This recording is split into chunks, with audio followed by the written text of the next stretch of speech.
Alrighty, let's get into it. You good to go? Good to go, mate. Alrighty. Guys, welcome to episode 4 of the Everyman Chats video podcast. Now, this wouldn't be episode 4 full stop. This would be episode 4 of the video. So there's plenty more episodes on the Everyman Chats podcast available on Apple, Spotify, all the other all the platforms you can think of. So go and check that out. Now, this week, an absolute gem of a bloke. As I said, with Everyman Chats, I want all these guys that I hang around with. They got spectacular stories, and I want you guys to experience what I get to experience every single trip with these guys. So I'd like to, well, he's a father, a great looking man with a military history. He's got so much to know about him. I'm honoured to have met him.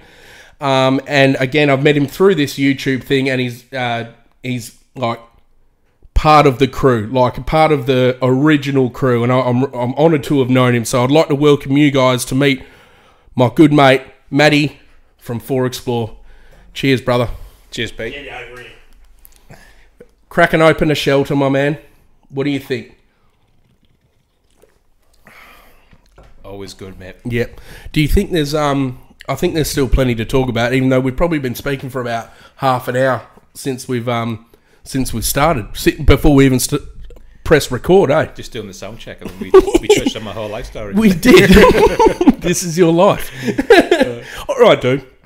I want to get straight into it. First thing is, they're very light-hearted, this one here. So, Matt owns a 200 series Land Cruiser, one of two of the cleanest that I know in Perth.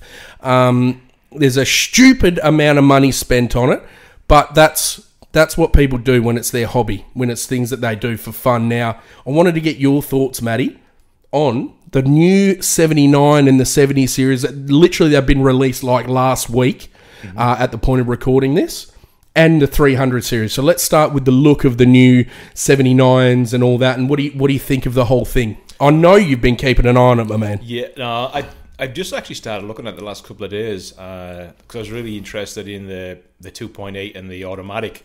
You know, how that's going to work. You know, same here. Apparently it pumps out 30 more Newton meters of torque than mine. Yeah, from factory. But yeah. Well, that's the same as when you look at the 300 and what that does between that and the 200 series, the torque and the you know, the Newton meters and the horsepower and what have you. They get out of that with the V6 versus what we're doing with the V8. So, you know, smaller engines and more power ultimately. But yeah, look.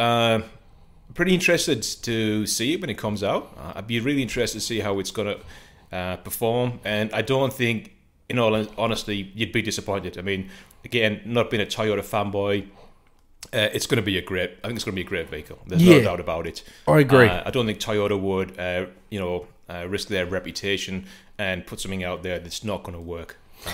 Agreed, man. And I don't know, I always get a little bit on edge about when they bring new stuff out, I must admit. But, you know, everyone was feeling that with the VDJ, and that's proved itself, I think.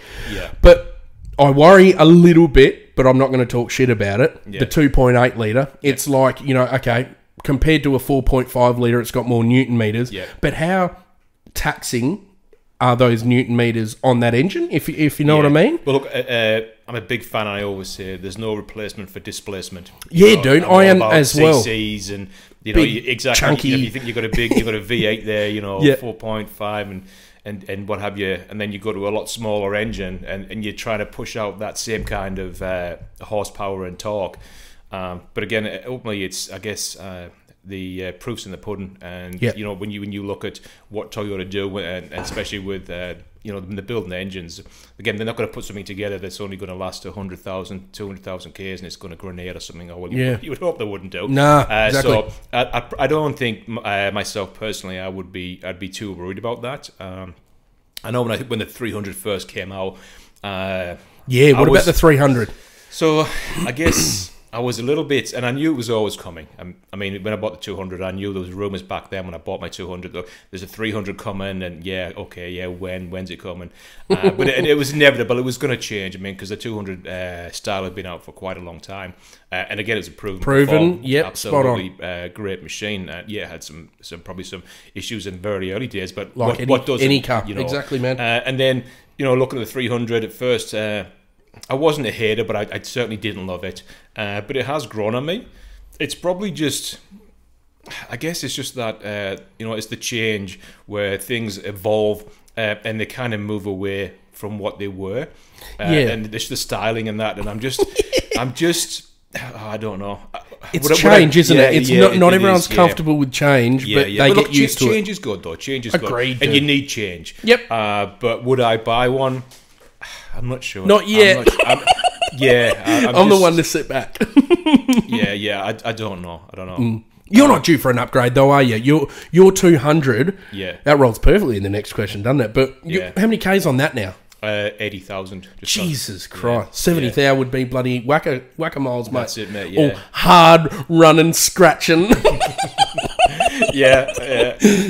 Graham would attest to that, wouldn't he? Yes. There's certainly been a few trips on where we've had Graham in the background when we gone through the gnarly nail scratching. And, loves it. He loves it. I love that you're his voice of reason.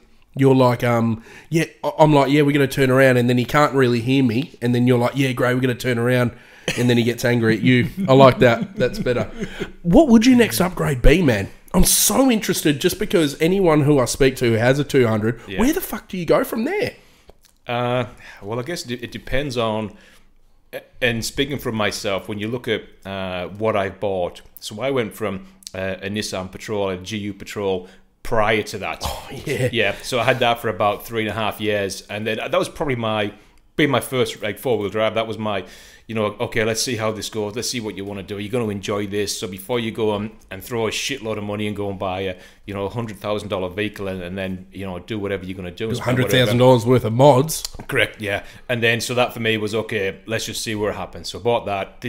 I knew no one with 4-wheel drive. I didn't know anything about 4-wheel drive. It all stemmed from going mountain biking and throwing the mountain bikes on and just throwing a tent in the back instead of being on the back of a car. I love that. I had an SS Thunder Ute first, so that was kind of where it really started from. And then obviously from that it went to the 200. So I think now, after going from very, very a very basic, well, I say basic, it was a very capable vehicle, but for going from a standard GU Patrol to the 200, then completely modified and built for what for overlanding and four-wheeling and all the rest of it. Where would you go from there? Well, it's like, you're kind of here already. I know. Without going crazy. I didn't want to sound like a dick, but it is like that. It sort of is. So for me, right now, it isn't going to be next level because it doesn't need to be for what. If anything, it would be coming down. And it's funny because Graham and we had a really in-depth conversation only probably about a month ago when we went for a coffee and we were talking about this. And that's when Graham told me about, selling his 200 and what his plans were. And we started talking about that then and how we'd both done very similar things. And Graham obviously had his 70 series prior and the sound. I think Graham 76 he did a very similar thing build-wise with that. It was what he'd done with his 200. But he's in a different space in his life now. And same, I was thinking, after having the 200 now it'll be, I got it in December 18. So that's still quite new, man. So, for you. But it'll be coming in 5 years in Christmas. That's right, 5 years in Christmas. But I mean, it was a following March that I really started the mods on it. But I've had it for over 4 years now, and I really have probably got to the point what do I really need? What don't I need? What can I do without? And what like I said, what are the very, very basic things I need without spending $100,000 or putting 800 kilos of weight on my car. And they're probably the things that I've been battling with towards the latter time one, the 200 now. Interesting. Weighing it, and then also weighing up the cost of the car as well as weighing up the overall weight of the car. Of course. And that was and doing that weight study was getting me ready for potentially buying a off-road van of some kind. Oh wow! And that's what blew me away, the weight of the 200. Okay. Crazy. But so you're not even in the stage now. What are you planning on keeping that for a long time? What's the deal there? Well, it's funny because I was just talking about this with Graham. Such a rig. If I can get pictures, actually I have. I will be able to. I'll throw some pictures on. So make sure you watch this episode. It looks.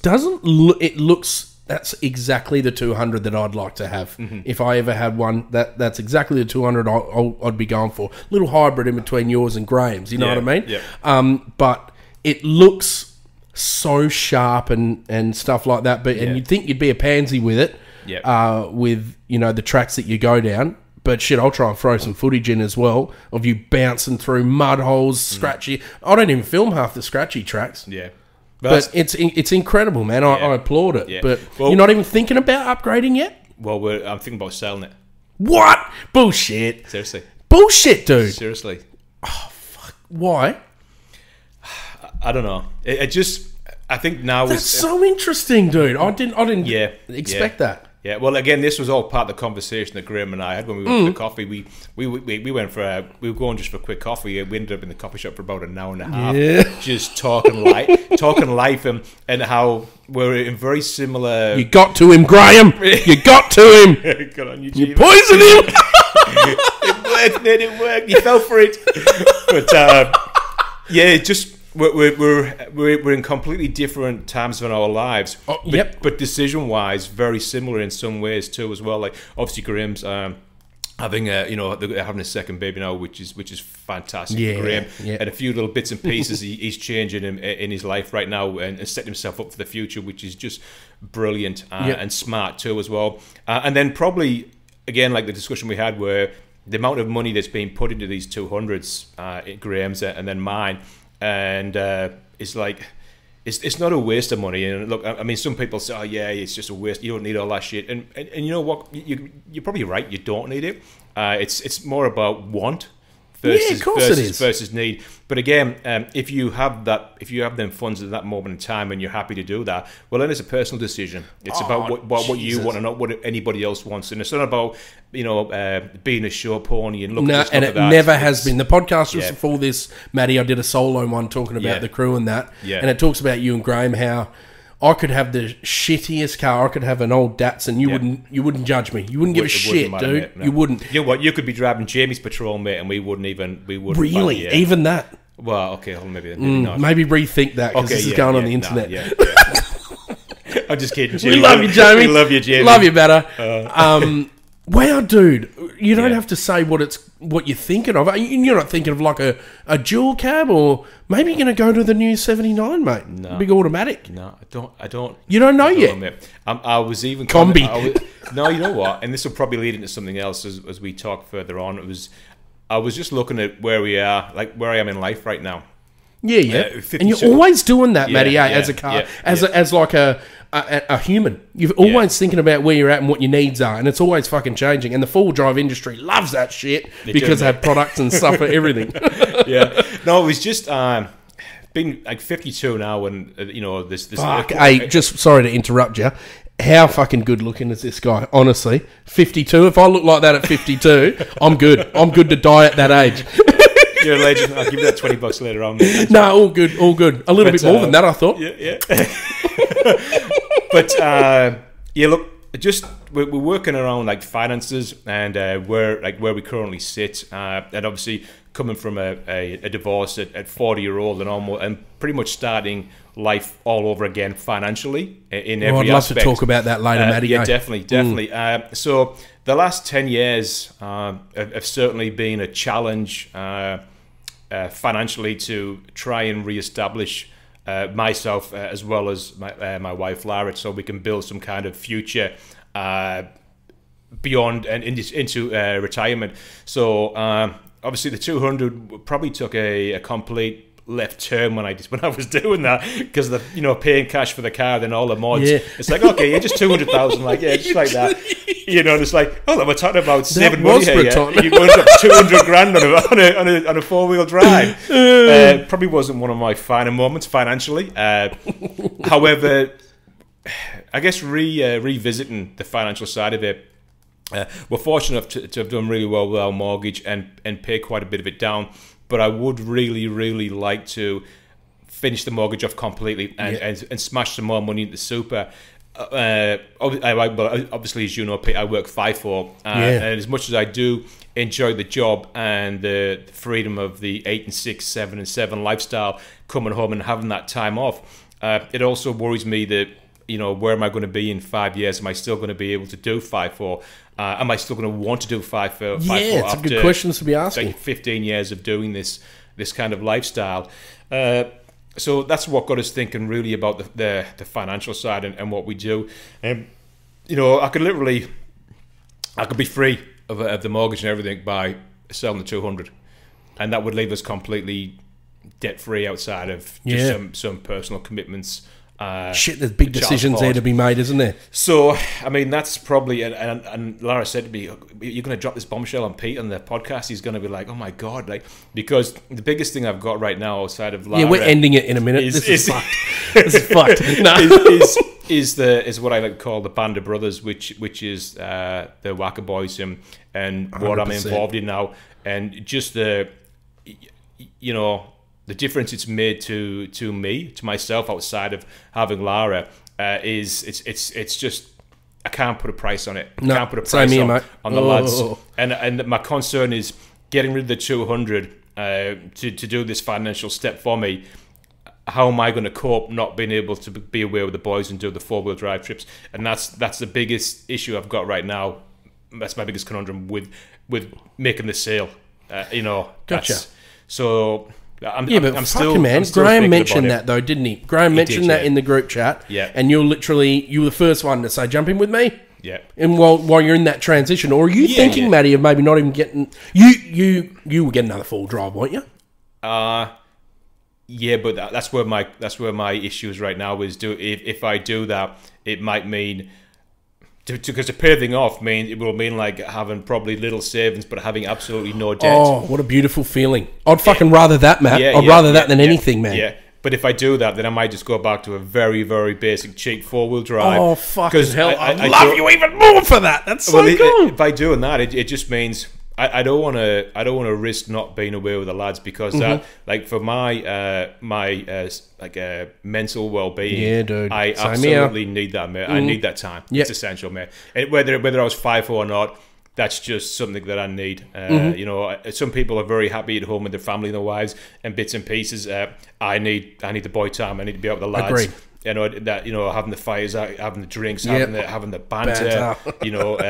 You touching me inappropropriately. I need that still too as well. I'll always moisturise my hands pre-trip. For you. And Jamie's stories too as well. Jamie's stories are pretty wild. Yeah, not bad. But that's so. It's not set in stone yet, but it's definitely something that Lara and I are talking about. So, but it shouldn't be a conundrum for you, because there's always a spare seat. It depends. If you're looking at simplifying your setup, come with me, because you'll feel like all the bumps and that. But then you might be able to step up for the next night, jump in Graham's or jump in anyone else's. But I don't have that conundrum, and nor should you, because with me, even if my car's off the road for 5 months, as bad as it sounds, I don't know, I'd have no shame in going, can I jump in with one of you guys? Like, I need this. I need this for myself. You know what I mean? And that's the way you should feel with all of us. Oh, look, and I guess I would feel I wouldn't want. I hate being a burden on anybody, and I wouldn't want to do that. But I do know you should know to push that on us, though. Oh yeah, absolutely. That you never would be.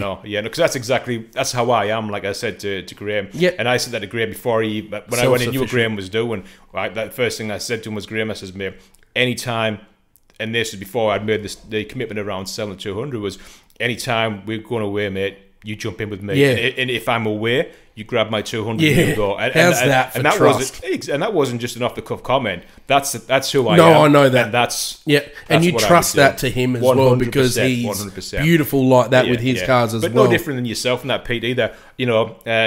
Really? Absolutely, mate, absolutely. And this is what makes again, I use the word band of brothers. Yeah, this is what makes this group we have. Because I'd hand my fucking keys over in 2 seconds. That's what makes it come fantastic. Back better with you, I think. All cleaned out and folded. CD, wouldn't it? That wasn't my car. This one's a 2020. Speech. Why is it blue?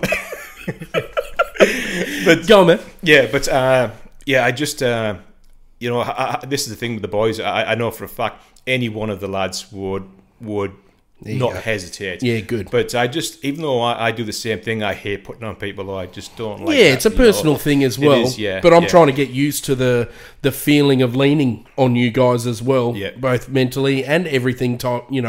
Everything else. That's what this is all about. That's what the whole thing is. How many fucking hectic conversations have we had, Matty, around the fire? All of us, deep shit. Cried together, laughed together. It's fucking wild, eh? Yeah, it's You brilliant. I never thought I'd meet a group of lads like that, you know, and that's why I like to keep it tight like that, Yeah, you know. yeah. It's fucking crazy. And I'll be honest, same here. Since leaving the army, and obviously before the army, had some great friends. And in the military, had some I could fantastic imagine. friends. And since leaving that, I've never really had that. I've had acquaintances, I've had work colleagues, I've had friends of family, friends of partners. Excuse me, but never had that really that bond of a group of lads again. Fucking be vulnerable. Where you can be vulnerable, you can open up, and you're whether you care or not, you know you're not going to be judged. You know they're not going to snide remarks or like that. Like this group of lads is, you know, as far as I'm concerned, you couldn't want to have a greater group of lads to hang around with and spend time with. No, you know, we could not see each other for 3 or 4 months, and then we catch up, and it's like the last time we left the trip together. Yeah, you know, nothing's changed. 100%. There's just more banter. There is. It's like more shit to talk about. That's it. Yeah. I don't. It's funny. I reckon as soon as you meet someone, maybe 1 or 2 times, you sort of can peg straight away whether you can be vulnerable. Yep. And that's what I'm trying to push with this shit is that, you know, don't fucking be I'm not scared to tell you that, you know, fuck, I had my parents are divorced. I'm not scared to let you, you know, because you find out that a lot of other guys have been through that shit, and we're going to learn that, you and me. We already spoke about that before about, you know, divorce and stuff like that. I haven't been divorced, as you know, but I'm the son of divorced parents, and how it shaped me. You can relate to it. Who knows? Yeah, 100% I can relate, man. From being a divorcee or being the child of a divorced family, you can probably you can relate to both parties. Both parties. Fuck where yeah, you know, I can see from your eyes, from a child of divorce, how it affected you. Where as a one of the husband or wife, you might not see that. You see it see it as an adult, not in a child's eyes. That's so interesting. So, Fuck, man. Look, I'm going to get on to the next question in a minute. How you looking for a beer? Love that you Ubered here too, eh? Legend. What is it with the Uber? So I got the Uber, and I thought, you know, I'm gonna do the green one this time. Get the green vehicle, you know what I mean, like where you think it's going to be electric or whatever. Just for feeling a bit of fucking 200 guilt, are you? Yeah, you know. So I pegged it, and a Toyota Camry rocked up, and it was just a Toyota Camry freaking petrol. Oh, rad! Yeah, but like, that's rad. Where is the green in this? Like, you know, and then it, back brakes were squeaking, and there was knocking noise, and felt like I was ripped off. But yeah, felt like you were riding along with me on a whacker trip. I'll get us a beer, my man. That, do you know what, dude? That rolls pretty perfectly. How we're talking about the crew and stuff like that. Wanted to touch on give the viewers and listeners a bit of a background of how you and I met. Yep. So I'm going to say before we met in person, we were talking maybe for like 2 years. Yeah, probably was. Since the channel started. Yeah, I reckon you and I were talking since the channel started. Yeah. And I saw your profile picture. I was like, gonna know that guy. No, I'm only joking, dude. No, but we were always having good banter from the start, dude, weren't we? Absolutely, yeah. And then I remember it was at Go Camping in Balcatta. We met on we're still arguing about this, whether it was a 60 Series day, I feel like it was, or a Land Cruiser day. It was. What were you and I doing there, though? I went down there, I think, to see Scotty, and I think you did as well. I think I was just down there because I used to spend quite a bit of time there with catching up with Azza. Yeah, you love them, don't you? Yeah, they're an absolute legend of a couple, and what they've done with that store in Balcatta, and even previous to that with the Red Roads and what they used to do with the. That's right, man. Or when I first, and we'll probably diverse a little bit from that question, but don't worry about that here. When I first met Azza and Curl, was at I think it was probably was it the 4-wheel drive show in Perth? I think no, it wasn't. It was a camp and a caravan show. Yeah, at the fairground at the Claremont Showground. Yep. Yeah, that's when I first met them, and they had a little small stall there where they were selling their little fire pits and their hammers and pegs and all kinds of bits and pieces. And that's when I first met them, and I bought one of the fire pits, which I've still got now. I've had it about 5 or 6 years. 6 years, I think. Yeah, 6 years. And you still use it on trips. It's fantastic. I still use it now. You did your Philly cheese cakes on there. Wasn't it funny? It was supposed to be the Philly cheesesteak, but the cold, Philly dude. cheesesteak. It would have nothing to do with those copious amounts of beers at all. It was nothing to do with it at all, mate. No. But yeah, anyway, going back to it, yeah. So I think it was a 60 series day. I want to say. Yeah, so I do don't I. think it was a Land Cruiser. But anyway, I think I took the. I took the 200 down. You did, because we, as bad as this sounds, we didn't concentrate on the 60 series day. You and I were just out near the car park there. That's right, yeah. We spoke for like an hour. Remember that? Yeah. Just having a laugh and that. And I'm like, I'm going to get you on a trip, dude. Yeah. And then it's history, dude, from there, right? Yeah. But I think away, dude. Even from then, I think it took us a little bit of time to line up, getting on a trip, didn't it, to go on the first one? Because I remember there was about 2 or 3 times you asked me to go on the trips, and every time I was either just going back to site, or I was coming back, and you guys would have already been away. Not that makes a difference now with it. No, but fuck. The other thing is, though, it was like that was at a point where what I'd sort of. I've told you everything now about what I've been through in the past with that type of shit. Yeah. And I was trying to keep me circle small. But you and I had been speaking from way before that, so I thought, I want to fucking meet this guy like properly. I want to camp with him, and how much you can learn from a bloke.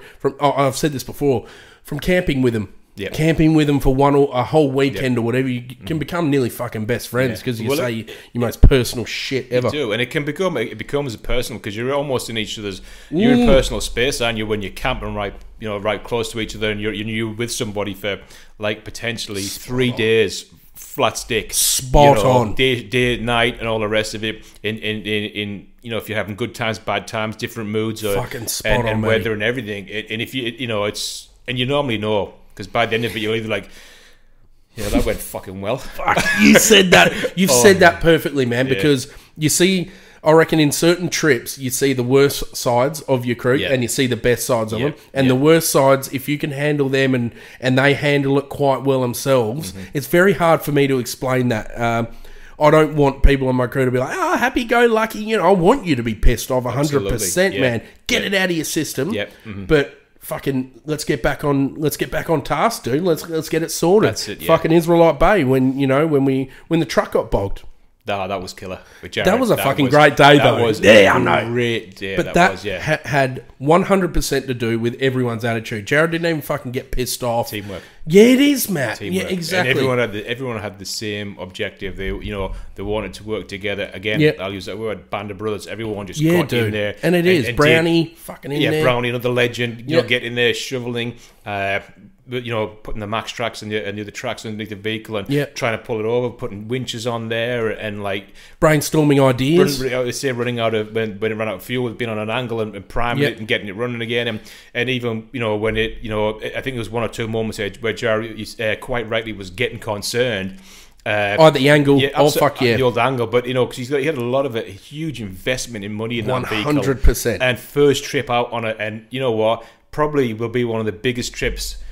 Sorry, when I say the biggest trips, one of the worst experiences he'll ever probably get himself into in that vehicle, and did it on his first one, and just maintained his composure. Popped the cherry. Oh, you know what? Fantastic. And the way, like I said, the way everybody conduct themselves, and spot on, and not one person got upset. I didn't want to do this, or everyone just worked as though it was their own vehicle, their own problem. Exactly, and it became everyone's issue. Yep.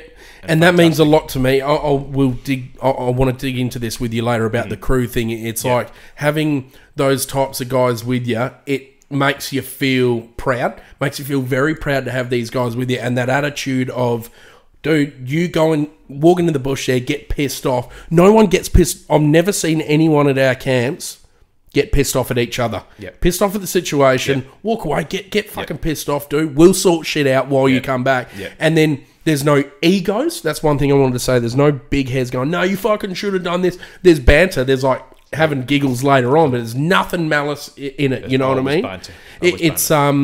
It's a beautiful thing. And you've got to leave your ego at the door, mate. Fuck yeah, you do. Because if you don't, you'll get knocked down pretty quickly in our crew. Well, I mean, I think if you had an ego, you wouldn't be in the crew. It's as simple as that. Fuck, because dead on. And again, we aren't a crew of people that would get into a verbal argument over it or whatever. It would just be, oh look, Pete, I just don't know if that guy's quite the right fit. Agreed. That's my opinion. And again, we've got that crew of lads that can more than capable and willing to make that comment or have that conversation. But like I said, we've been so fortunate that even guys you've brought on, we brought the odd, the odd different person on, and they've just been, they've been again a different aspect to that, and have been just genuine. Albeit it's the only time I've seen them. They seem to have been a really great person. I feel like I've had a pretty good strike rate. Yeah, and that's what it is. We'll see how we go. But I don't think I want to touch too much on like more crew members, as fucking rude as that sounds. I just love the dudes that we have. Like 7 of us? 7, 8. It bubbles out and stuff like that, but they're all guys who know each other, and they're just great blokes. And isn't it funny how you can go on trips and I mentioned that in the last podcast as well, you need that chemistry, or I'm trying to like explain this with my dumb bricky brain, but you need to, if I'm a new guy coming into a crew, you need to sort of not fit in, like gel. Gelling is very important, you know what I mean? That's what I love about all of us. And you're so right, dude. The minute you see someone sort of getting pissed off at another guy, and especially if it's our circle and you bring someone in new and he gets pissed off at what, it's like, okay, you're fucking out. You've got to, you won't be on the next trip. Make sure that, I guess, someone who's coming in doesn't have an agenda, and we kind of touched on that a little bit before we started doing the sound checks. We were talking about people, dude, that's happened, man. Yeah. I mean, I've seen that in all walks of life, but I can imagine definitely what you're doing, Pete. You probably get a lot of people asking to go on trips with you, and for whatever reason, but you just got to be careful if people have got agendas. Fuck. Definitely, mate, yeah. God, you're a fucking good leader. No, you're spot on, man. You're absolutely spot on. And it's fucking sad, actually. Guys do have that in this. I don't need to touch on that more because you and I have spoken about that a lot. Matty, let's keep it... I want to go lighthearted. Where'd you grow up? So... You were born and bred in Australia. No, I'm only joking. From that accent? Yeah. So, born in Bondi. Fuck off. Seriously? How did I not know that? I thought we spoke about this. Oh, how many propers did I have under my belt? Or did we? I don't know. I'm sure we spoke about this a few times, but again, we've had that many bonfire conversations with the support of our friend there, Mr. McGregor. Mr. McGregor. He's kind of... so I was born in Bondi. My parents came across £10 poems. They came across, I want to say mid-50s, I think. Yeah. And then, so I'm one of 3 boys. Oldest Martin, youngest Greg. Yep. All still alive? Yes, all still alive, and all living in the UK. My whole family lives in the UK now. So keep tight with them? I mean, I guess when you say tight, we do talk. But I guess there's different levels of how close so we're that's natural. Yeah, it is. Well, I mean, we're close, but not like super close, and that's probably the way it's always been. That doesn't mean I don't love my brothers. No, I do. We're just not super close. Yeah. But always be there for him if they needed me, and they'll be the same as well for myself. But so I think when I turned about 5 or 6, we moved. We went across to Queensland, the Gold Coast. So we were over there till I was, I would say, about 12-year-old. And then grandparents started to get sick by that time. So parents went back to the UK because the grandparents were getting sick, and we never came back.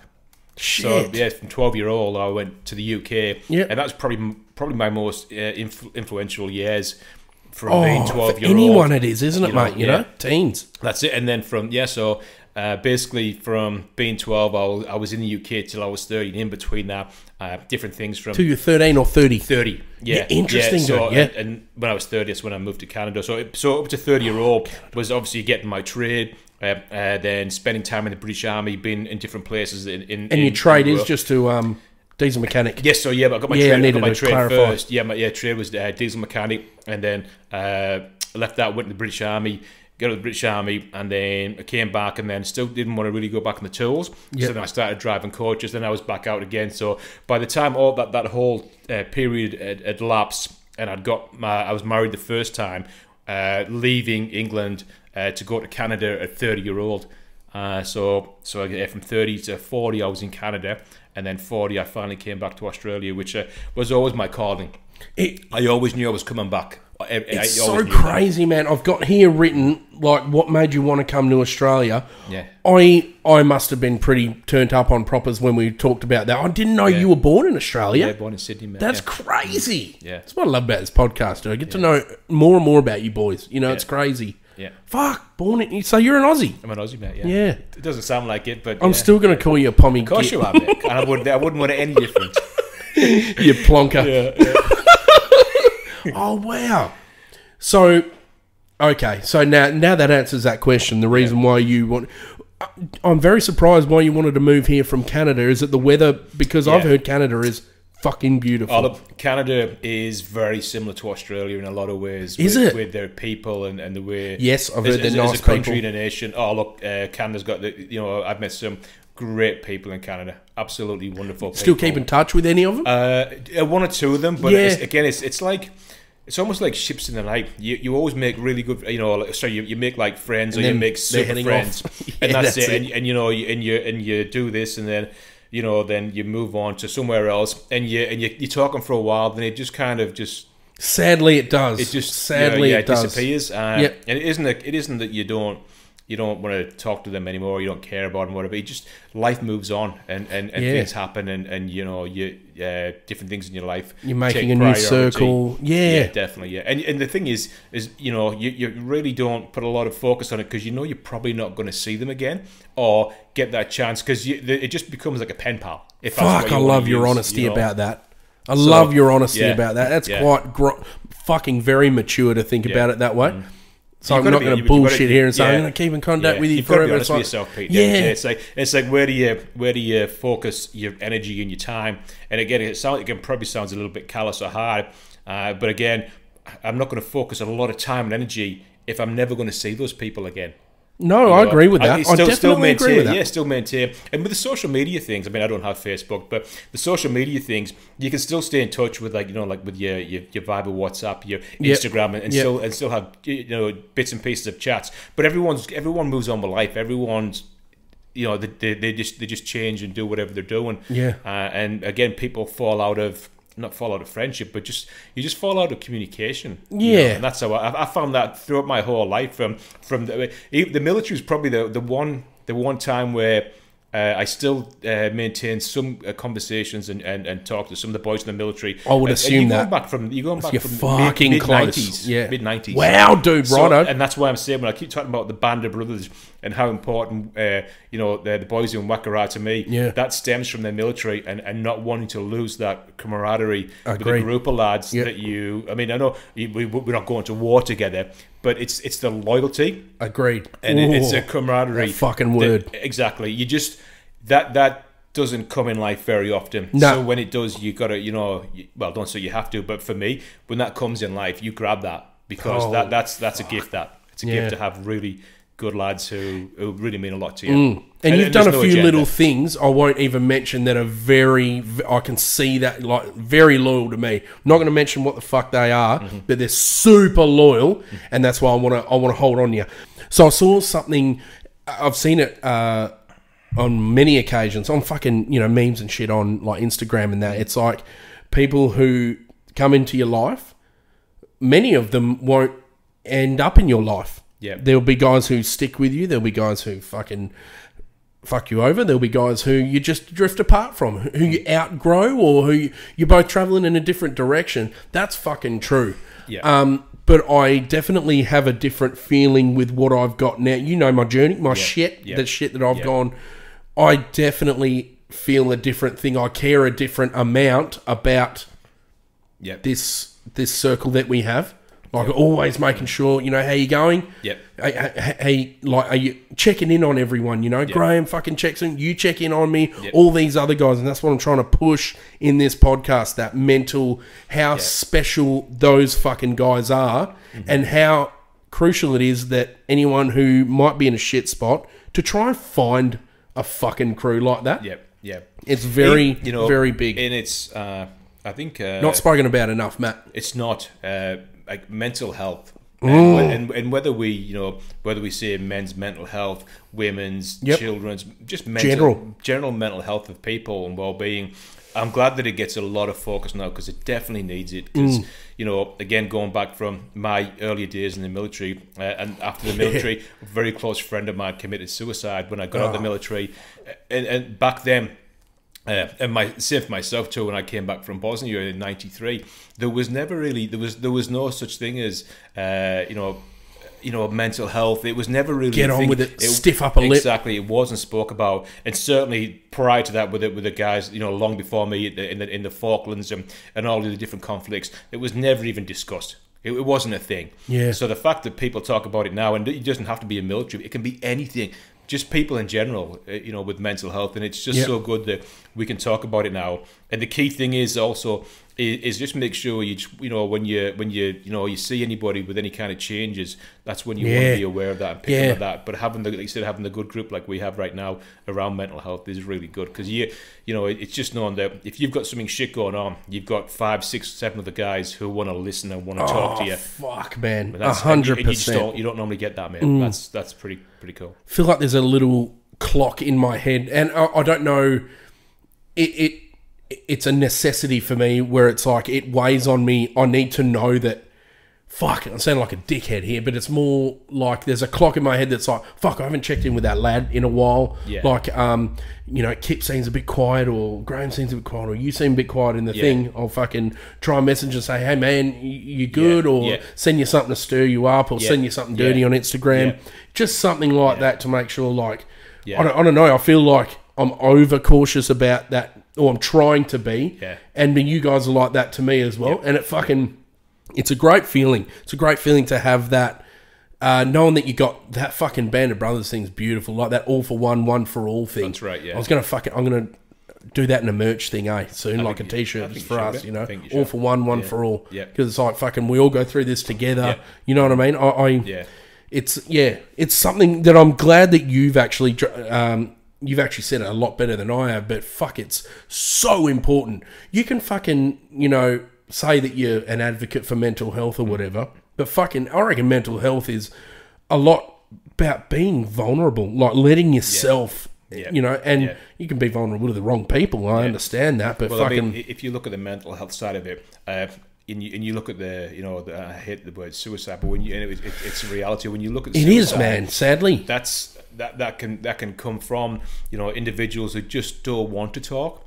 And I mean, they get themselves in a very deep, dark place, and whether they're looking for attention, and sometimes people try to commit suicide looking for attention, and then sometimes they commit suicide, and it's horrendous. It's a horrendous situation, and it's especially for the people that are left behind, they've got to deal with that. Yeah, it's hard. So you get angry at them at first. But I went through all those emotions with Stephen when Stephen... Did you really? Yeah, absolutely. What was it? Did you go through the whole thing, did you? Absolutely. So angry, like, fuck you for doing that? I remember after the funeral going back to the bar, and I'd never done this. I remember 3 of us openly crying in a bar, at the bar having a drink. Yep. I was so upset after the funeral, and upset, frustrated, angry, disappointed, and all those emotions against what Stephen had done, as well as disappointed why we hadn't seen this coming. Yeah. You know, what did we miss? What didn't we see? Why couldn't we stop this? What kind of a shit friend am I that I couldn't see this and prevent him from killing himself? You know, we all went through this, and for a grown man to be in a bar full of other people crying, that's pretty vulnerable. Oh, that's very fucking vulnerable. Yeah. But when you don't, I guess it fucking also comes down to, you know, like, so many things going. I'm not even gonna start to unfold that, but it's like I when I'm with like all you lads, I don't give a fuck what I look like. I don't give a fuck like what you think. Like, I know you won't judge me over that shit. If I'm you and I literally have talked about some things, well that we're gonna get into, and we've both been tearing up, fucking tearing up, because it's sad, but it's like, it's life and it's reality, Pete. Yeah, but how fucking hard is it, Matt? Like, you know how you were just saying, you know, what type of friend am I? It's not that. It's not that. Like, I feel like even on the person who's having the mental health struggle, you should know who who to lean on. Like, I've had some real tough times in the past. You've talked, I've talked to you about this, and you know, with you know, miscarriages and losing bubs and all that type of thing. I know who my support network is, and I'll lean the fuck on them. And it should not be about ego or vulnerability or looking like a tough prick. I think you're fucking you're much more tough and hard as nails if you can fucking be a man and know what your insecurities are and flaws and let them know to your circle. You know what I mean? Like, fucking reach out. I'd reach out to you guys if shit's on my mind. I want to make sure that you guys are the first I'll speak to. Yeah, you've got to show that vulnerability, I think. Fuck definitely. Yeah, man. And it's hard. It's hard to do. And I think again, from that's my thought on it. If you're vulnerable, you can you can let yourself open for people to help you. Fuck yeah, and it's liberating. It is, mate, and it definitely is liberating. I mean, I did counselling sessions at the end of my divorce. Partly to try that alone, that's so strong to fucking do that. Like, hey, dude, you're a fuccking idiot. I need help, dude. Let's sort it out. But even you know, going to counselling to try and set yourself up for success, going into the next stage of your life for another relationship or whatever it might be. That's it. Leaving yourself open and not carrying fucking baggage. I guess exactly what I was going to say. But you don't want to be carrying luggage. I mean, there'll always be handbags and purses. That's fucking awesome. What you don't want is 35 kilo bags you're carrying around with you. You know what I mean? You've got to let go of what's not, whatever you can't control in your life. Let go of it. You can't change what you can't control. So let go of it, and then just take from that whatever lessons you can learn or whatever has happened. Learn from it, and then move on. Yeah. Don't hold on to it, and don't I that was part of my counselling, because I just knew that at the end of my first marriage, all the things that I was going through emotionally and bits and pieces. If I didn't get the counselling that I got at the time, I would have probably come away bitter. I would have thought I was probably I'm all great, getting an RSVP, plenty of fish, tough guy, exactly, a great time. But at some point I would have crashed and burned big time. Fuck. And it's inevitable. It would have happened. So I think it was partially trying to get that lines of communication open with my ex around the counselling that started it. Yeah. But then once I got into the counselling, I realised, hold on, this is bigger than both of us. We both need this individually to help ourselves move on from this. And that's for me, that's what I did. And like I tell people all the time, like even at work, when we do the EAP programs to assist people with whether they're having mental issues or financial issues or whatever it might be, family and bits and pieces. We try and talk to people, but at the end of the day, I'm not a professional. I can share my life experiences and stories that may relate in some way, because I've done a lot over my lifetime, and share that. But also mindful of I don't want to give somebody wrong information or guide them in the wrong way, because I'm not a professional. Yeah. So you just got to be careful. Yeah. Exactly. You don't want someone to, especially someone who's very, very vulnerable. Yeah. And you're saying, do this, do that. On a knife's edge type of thing. You've got to be really careful. Yeah. So it's more certainly help and share stories, but be careful that the story you're sharing doesn't trigger them to do something crazy or make them think even bad of what's going on. So you just gotta that's fucking careful. Well said, Matty. Actually, that's the next thing I want to speak to you about, self-awareness. Yep. All right. So, Matty, what I literally, you were just about to speak about it. So one thing I'm noticing here about you're the most self-aware fucking bloke I've ever met. I'm only just learning that properly now. Tell me what you were just about to say about your chapters in your life. What do you feel about that? So yeah, I've gone through, I guess, quite a lot of different chapters. And when I say chapters, I guess it can be with work, with friends, with partners, relationships. That I try not to get. I'm not an overly emotional person. I don't get too emotionally attached. And even when I spoke to the counsellor, when I spoke to my counsellors about that side of it and being able to just switch off you know, I don't feel that I've got to hold on to something. Otherwise, you know, it's gonna. I can't let it go. I can just turn off and things. So with the chapters, it's just, you know, from having my good mates in the UK to them just leaving that and then joining the army and then doing the army thing and then coming back and then back to my mates again in the UK, having my first marriage, that chapter with my children, and then leaving that family unity in Canada after the separation and that, then leaving you know, from leaving the UK, Canada, leaving Canada, Australia, starting all over again. Just like my whole life just seems to be like just like chapters. Is there a fear involved in a lot of that? The moving, the chapters, starting new chapters. Is there fear in that? What's the feeling there? I don't think there is, to be honest. I mean, there'll always be that little bit of uncertainty about where you're going, who you're going to see. Like if you look at when I left Canada, a 40-year-old, and then coming to Australia. But he would have looked 25. He would have looked 25, dude. People used to actually say to me when I told them I was 40, because I was just turning 40-year-old at my 40th birthday. And people were saying, "Oh my God, no, you're like 32." I did when I was 40, 41, I did look probably early 30s. Yeah, but, yeah. I remember seeing photos. Yeah. Even you and Lara, yeah. But so with that, even again, starting out again at 40-year-old, coming to, even though I say I'm coming to, it really was a new country. Yeah, I was born here, but I'd left at 12-year-old, so it really, I didn't know anybody. I'd left in the early 80s. And fucking how hard is it to make friends as an adult? I used to make friends like a motherfucker as I was a kid, eh? Yeah. Well, see, that, for me, the making of the friends part was plenty of fish.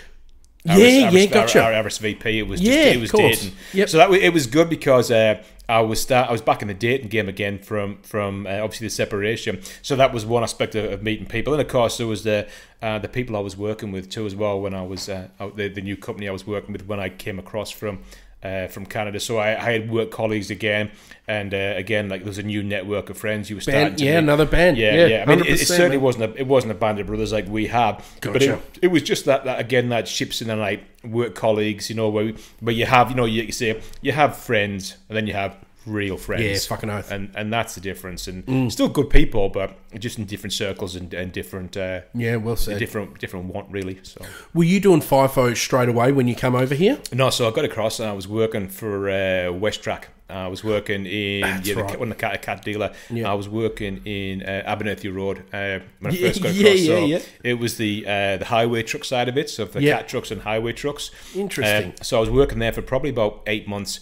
And then I wanted to get into the FIFO because obviously, as I'd mentioned, starting out at 40-year-old again after a divorce and financially starting all over again, I needed to establish myself. And a 40-year-old, anybody who's been through that or is going through that, understands that when you turn 40 and you literally have no savings or anything behind you, you haven't got a lot of time. You've got really 20 years, really, generally speaking, to start all over again.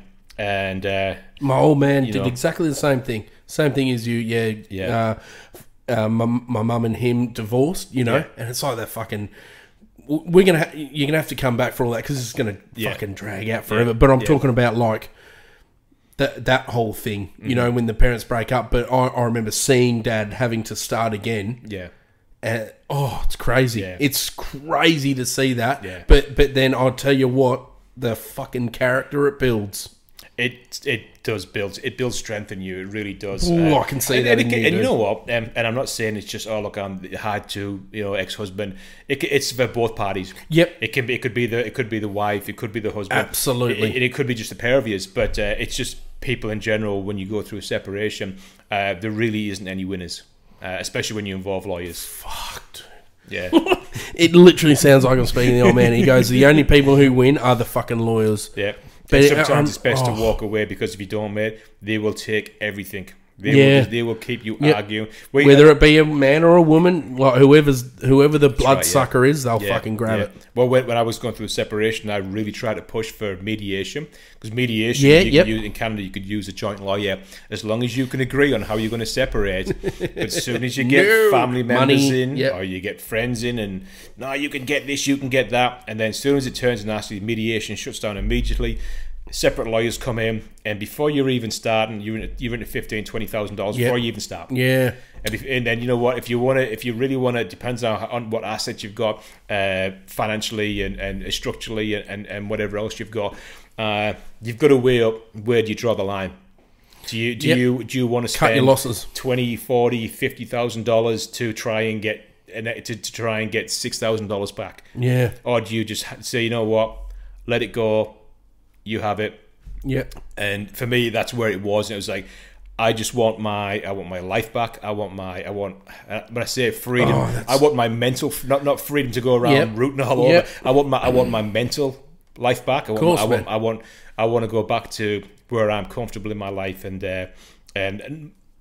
no doubt the same with my ex. She wanted the same thing too as well. We just the wanted different things at different times. So, and is that where a chapter changes? Yeah. So, what point was that? Was that when you moved to Canada, or was that from Canada to Australia?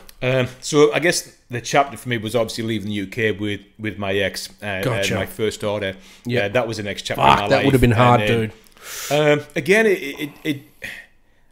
I don't think it wasn't hard for me. It really wasn't like leaving the UK and my family wasn't hard, because again, I throughout from like leaving with the military in the early 90s to living abroad and all the rest of it, then living out of a suitcase, driving coaches and that.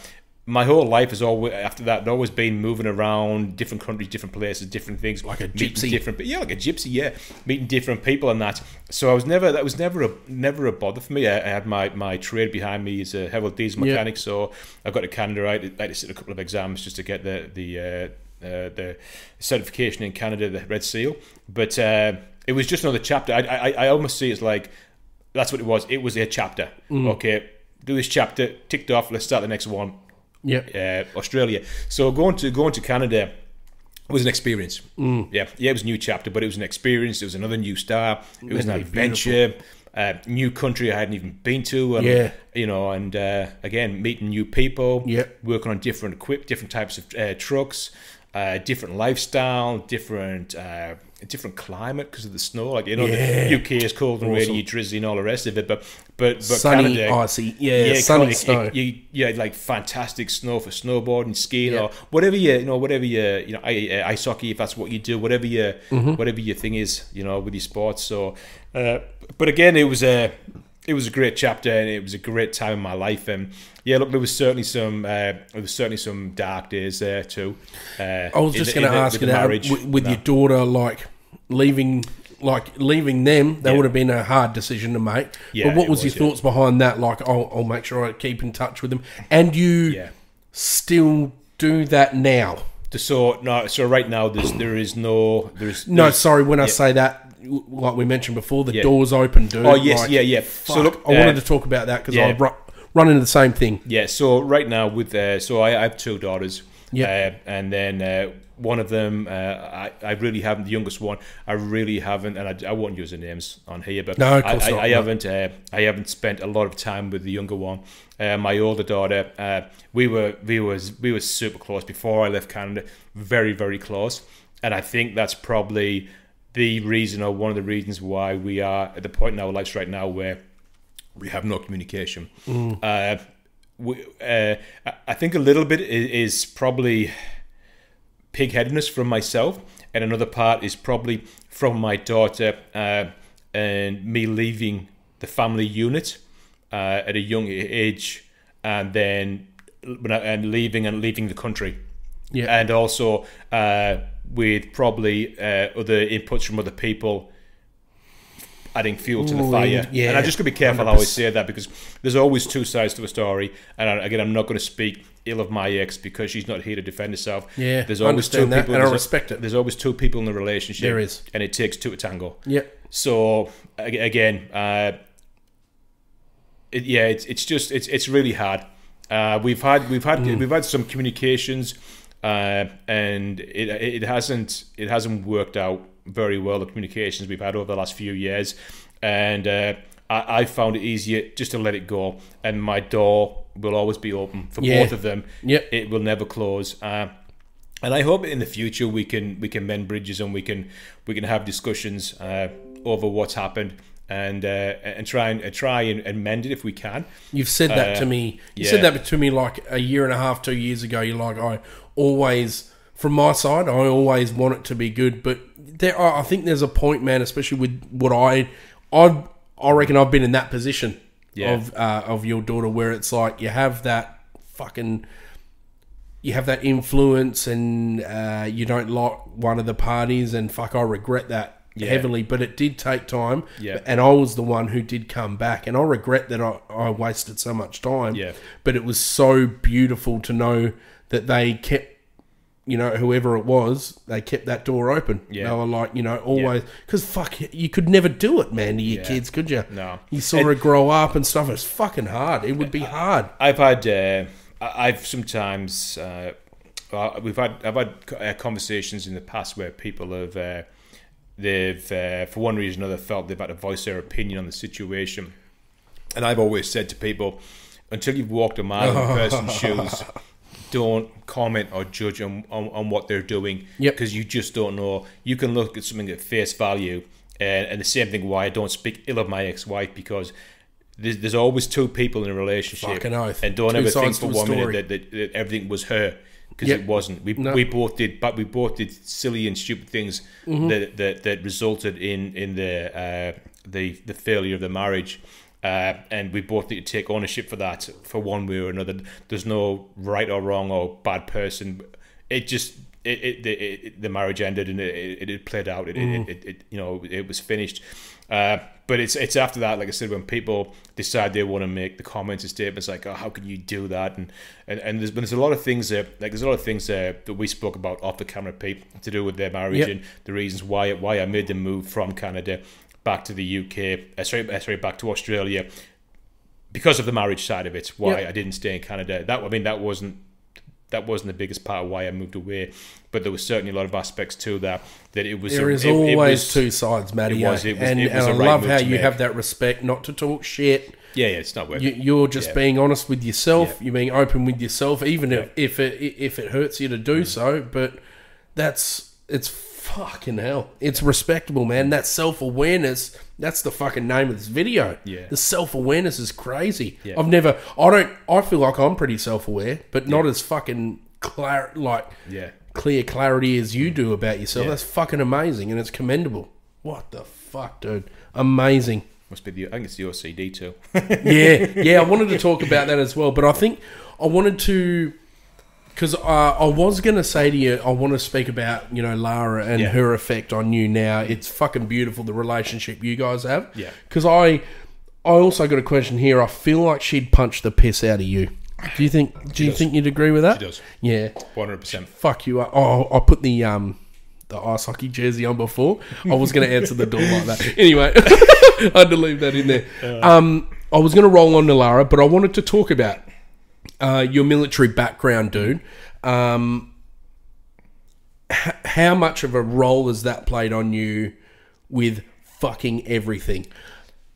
I would say huge. And how long? How long were you? Absolutely hugely. So about 5 years I was in the British Army. Fuck, okay. So I think for myself and probably a lot of people who've been in the military, no matter whether it's the British Army, whether it's the Australian Army or wherever, whichever military you've been in, for me specifically, the British military and the regime and the way that worked was very full on. So from going from a very cocky, typical 20-year-old, 21-year-old lad who, out downtown, big ego, do whatever you wanted, untouchable. Wake up in the morning, clothes are laid out in my bed for me by your parents. Yeah, that's it, dude. Yeah, all that kind of stuff. To going to thinking, this is a great idea. Let's go and sign up for the military. Let's give this a go. And then getting down to the camp, the basic training, And after What a shockwave. the first 7 days, it was like, what the fuck have I done? But fuck, why did you stay? There must have been something in there that you loved. Didn't want to fail. Oh, wow. Yeah. Do you have a good leader? Oh, yeah, look, fantastic. Yeah. Absolutely. I fucking love good leaders, dude. Outstanding. But it was life-changing.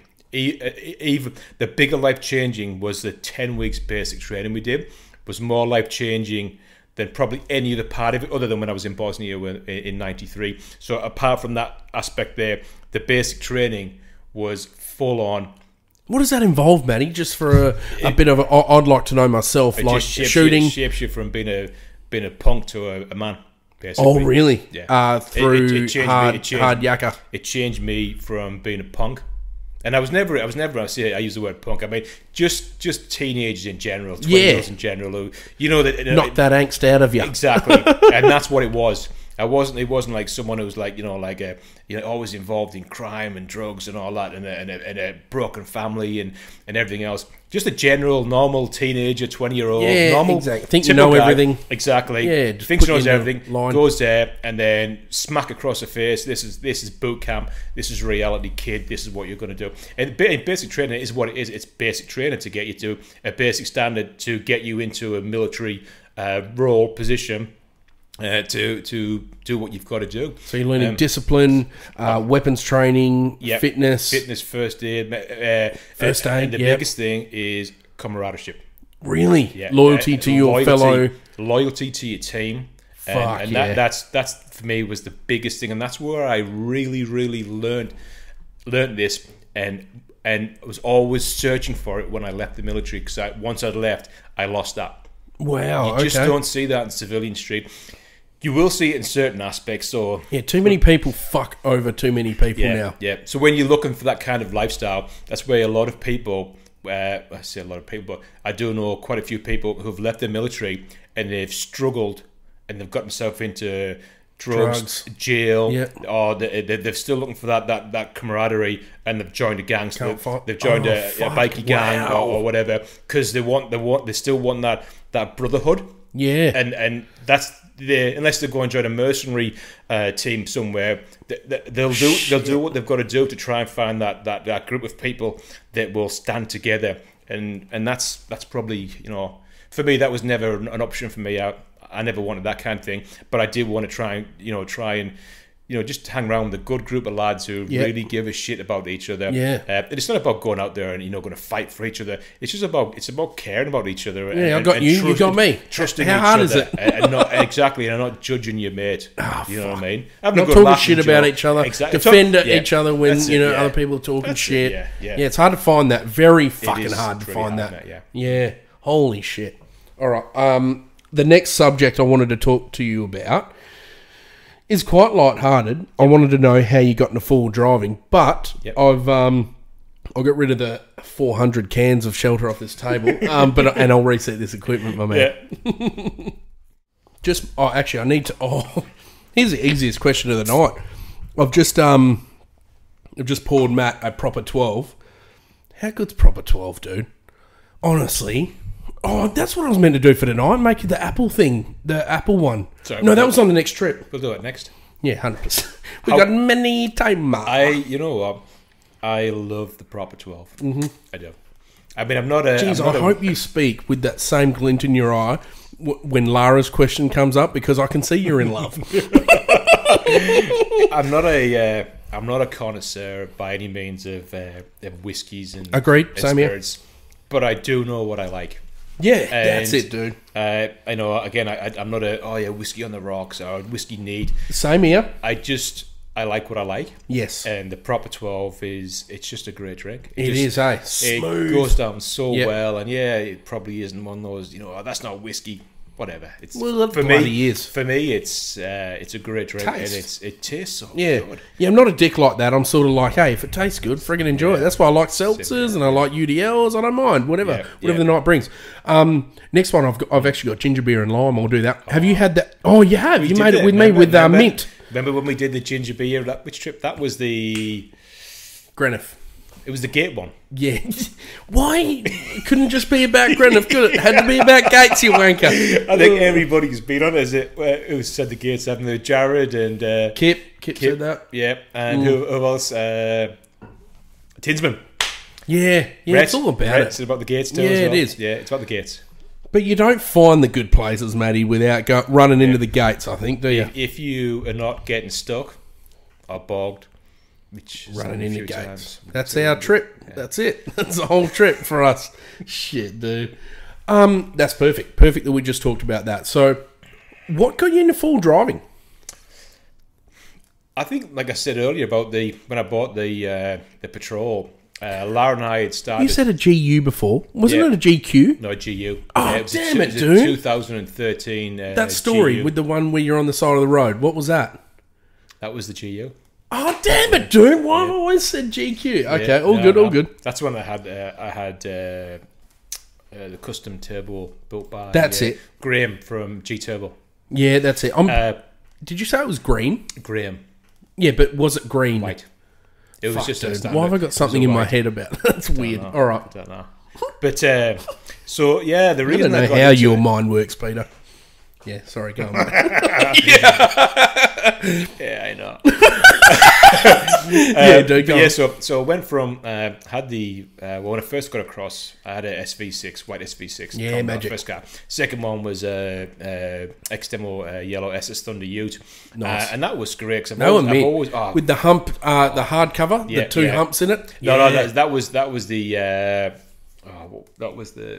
I forget which model that was. What am I thinking of? Which V is it? Was it a VU? No, mine was just the VE. Oh, geez, newer. Okay. Yeah, 2013 X-Demo VE SS Thunder. So I got that, and because I always loved the racy cars and sports cars type of thing. So Lara and I started getting to, we were doing mountain biking and that kind of stuff. So we used to put the bikes... at the time, Lara had the company she worked for. She had a, but she was working for Musashi. She had a Subaru hatchback. Musashi, as in the protein powder. Yeah. Ooh, I love it. Yeah, so nice. she was working for Musashi. So she had a company car that we would take with us, and we had like one of those racks that you would put on the back tailgate, and you could put your bikes on. Oh, magic! So we would take that, which was okay. I mean, it worked for the time. But then we started going further afield and wanted to do different things and get into like the vines and different areas where you probably couldn't really get a two-wheel drive car into. So we thought, okay, well, a couple of boys I was working with on the mine site had GUs and Toyotas, and we all got talking about. Yep. They started talking about. And when was this? How many years? So this would have been 2015. This would have been 2015, probably. Yeah, thereabouts. Good guess, Yeah, spot on. So we started talking about it. So. Because a couple of the guys had the GUs and that, and I was never involved with four-wheel drive, so I didn't know the GUs and the I wanted a GU, dude, TUs. before I got my cruiser. Really capable. Yeah, I'll tell you what. I don't knock Brownie because Oh, we do. He's a legend. No, Brownie's fucking pretty good. But I do knock. We'll knock Jamie. I knock Jamie. And I know the reason I always pick on Jamie is because I love that guy. Yeah, He's a exactly. great guy. But it's like dating. You pick on him because you want to date him. Because I pick on him because I want a reaction from him. Exactly. And you will get one. A pretty witty one. A pretty witty one. No. But so yeah, that's kind of where it came from. Just purely because of mountain biking and wanted more places to explore. Exactly, wanted to get further off, and then we started wanting to get into camping, so that became another aspect too as well. So it kind of what a fucking evolved. Beautiful journey it is. It was, yeah. New gear. Well, it still is now, isn't it? Oh, it's like you feel like you know. Yeah. But back then, not knowing about all the stuff, surfing the fucking net, dude, and you know what? To have a look at everything. I think for me, it was better back then than it is now. Yep. Why though? Because not worrying about brands, not worrying about this, that, and the other. I had a GU with a set of Titan drawers in the rear. Yeah, I had, and I had my Eclipse fridge on the Titan pull-out slide. Yeah. And that was it, Pete. Sweet as? That was it. That's all I had. Yeah, sometimes do you feel like you wish you could go back? I mean... Not the 200. No. I don't wish, but... Could I go back to it in a heartbeat? Yeah, dude. And you know why? Yeah, you might have to. It's about the journey. and it's about Fuck the people no. you're doing it with. Yeah, dude. Whether it's you boys, whether it's Lara. Yeah, it's that's about it. the time you're having and the fun you experience. And again, and so many people say this on the YouTube or on the podcast. It really isn't about having the best of everything. You do not need that. All you need is a capable vehicle that will get you out to do what you want to do and have the fun and experience that you want to do. Not about what somebody else wants to do or what they tell you should be doing. It's about what you want to do. Oh, that's just fucking perfect. That is the fairy tale of why anyone should get into four-wheel driving. Absolutely. Because you want to explore more. You want to get deeper. Yeah. Okay. God, that subject there could roll on to so many things. Like, I'm trying to build up to you and Lara. You know, I love your guys' relationship, but I'm gonna cut that off, and I'm gonna go to. You mentioned mountain biking. What else do you do in your life to de-stress, to wind down from your job, from anything, from anything stressful? So previously, it would have been mountain biking. From that, we progressed into backpacking and hiking. And when I say backpacking, I mean we got onto the Biddleman track, and we started doing a lot of hiking on there. Was that the photo that you sent that was 10 years apart? What was the one you sent me the other day? It looked like you guys were. So that was the picture I sent you was myself and Lara at the waterfall at the Kerry Valley Resort, the RSC Resort. Oh yeah, that's right. That was probably our first trip away together that we did. Oh man! After starting to date, yeah. And then and that picture that I sent you was then. Yep. And then the one we had 2 weeks ago, which was like pretty much 10 years on. So it looked like a mint weekend. I tell you what, it was fantastic. Needed. And do you know what? I'm a big advocate for that. It's like I like having the weekends away with the lads where you don't shower for 2 days. Love that shit. Yep. Absolutely. You know it. Yeah. We froth it. But then I also love, pleasing, okay, I'll back out of that one. I was going to say pleasing myself, but I mean like as in looking after, like, what do you call it, man? When help me out here, like when you go and spoil yourself. Spoil yourself for a weekend like that, man. I'm hot tub. You had that was perfect. I need a fucking. And that was Carry Valley. That was So we or was it? No, well. So make sure you rebook that room. Better go rebook a room. This is another one that Lara did, and Lara normally does all this. Like, she's fantastic at this. She will organise everything like this. She'll do it. She'll say, okay, Matt, we're gonna go here, we're gonna do that. Whereas I'm OCD, but I procrastinate, and if I'll sit there and talk about it, Lara will just lock it in. She'll do it. And we need I love that in that relationship. It's like yin and yang for you guys, it is, I guess. Totally, yeah. So Lara had gone ahead and booked this. And she, so that the first night was at, I want to say, I think it was called this. I think it was the Stargazers Lodge. Okay, good. Was where we went. I thought you were like first night we were. No, but you see the pictures I sent in the group chat. The boys we're on the deck with the swing and the spa on the deck. Yeah. It looked so nice. It was. I tell you what, Pete, take the missus in it. Yeah, well, if you can go away for maybe just a 1 or 2 nights, 2 weeks, go and do that, and then the RSC Kerry Valley, the lodge. We actually stayed on the water, right there on the waterfront rooms, and that was fabulous too. So hold up, the one with the hot tub, that wasn't Kerry Valley. That was the first. Beautiful. All right, don't even mention what that is. I don't. Yeah. I'll mention that off camera because that sounds wicked and exclusive. Amazing. It was amazing, mate. Yeah, it wasn't super expensive either, but it was really good. Yeah. Perfect time of the year too, eh? Beautiful. It was like cold as you guys were in the hot. Yeah, we had the outside it was almost like one of those like a pig upside down, like vertical. On a pole, wasn't it? And it was a fire, so it was like an pig on a pole. So you had a vertical fire, and you had the big wooden deck there with your big swing, and you had your like spa in the corner there. It was beautiful. And it was cold. It was freaking bitterly cold, but the fire in the spa, and then straight back into the accommodation with a big roaring fire. It was like an old country house that had been Beautiful. done up beautifully. Eh? Spot on, mate. That's how I could try and Absolutely describe correct, it. yeah. But we still haven't even gotten to it. What else do you do? Oh, okay, that's what it is. Yep. You go away with Lara, don't you? So yeah, literally everything is Lara. Need to get Lara on here because she can answer that question. Yeah, but You get up to whatever the fuck she wants you to get up to. If we brought Lara on here, mate, it would just be Lara.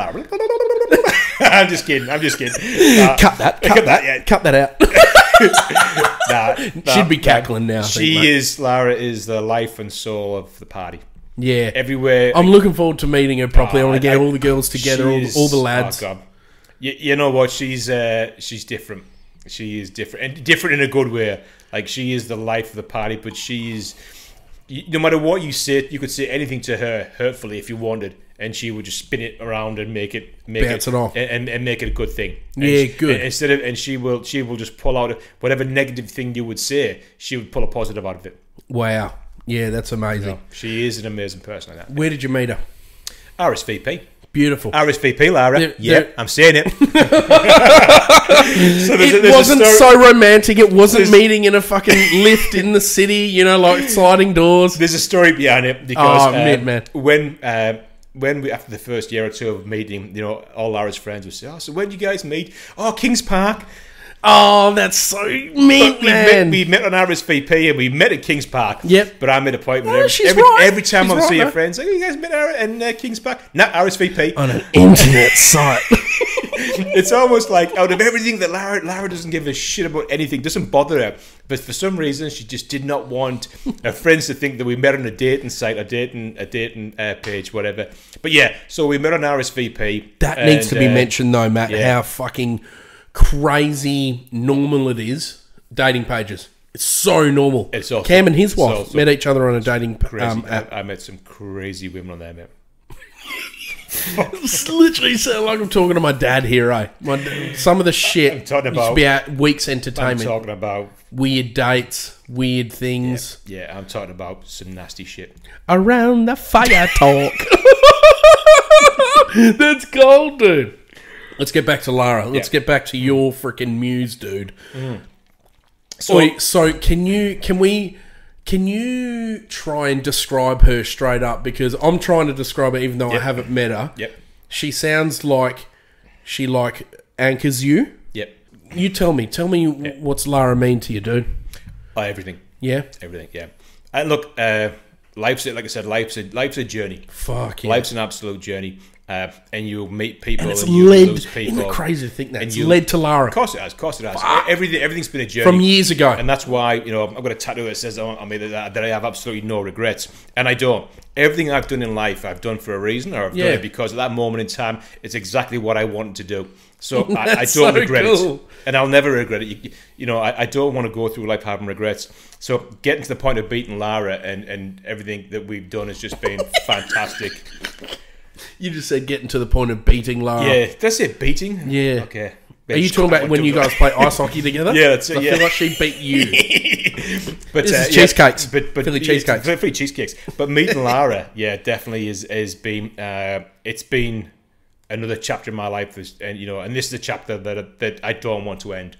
When you get to a point in your life where you've done so much. And you still want to do more things, but when it comes to, you want to share those experiences with people. And as you get older, you mature more, and you become like an old pair of socks or an old pair of fucking slippers. You become comfortable in what you're doing or what you dude, are. I'm at that now. There's nothing wrong with that. No, I don't give a fuck. She's my best friend. Well, that's fantastic. That's fantastic. So with Lara, I just Where we are right now is great. She's so I'm OCD. She's ADHD. Oh, dude, I've got it written down here. The where is it?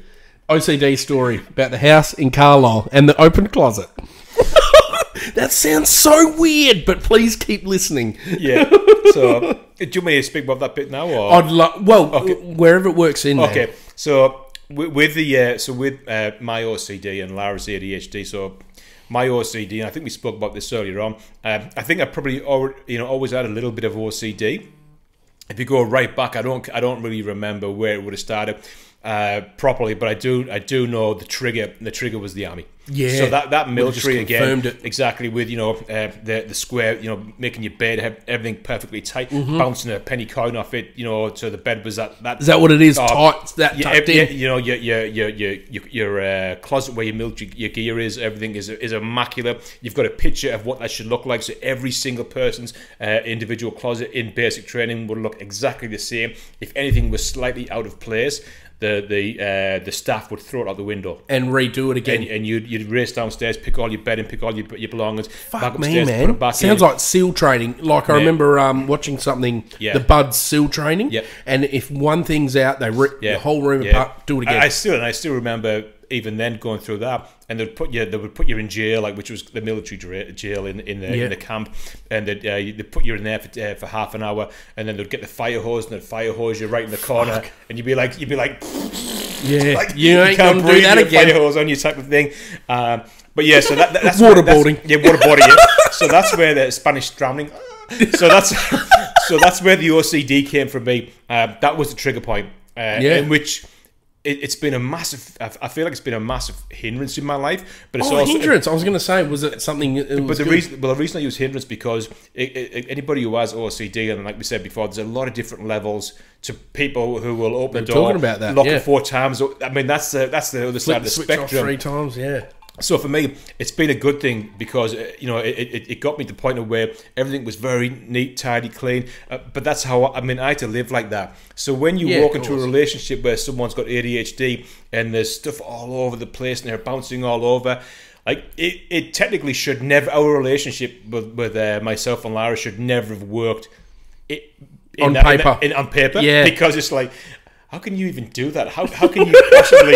If someone had said to me, if on the RSVP would have said, "Hi, I'm Lara. I do sports. I do ice hockey. I do all this. By the way, I'm very messy. I leave shit all over the place. And I do this and that." I'd be like, "Oh my fucking word! I'm sure not a chance." But that's the journey, and I've got 2 sphinxes. Yeah, you got two ball pussies, as in sphinx cats.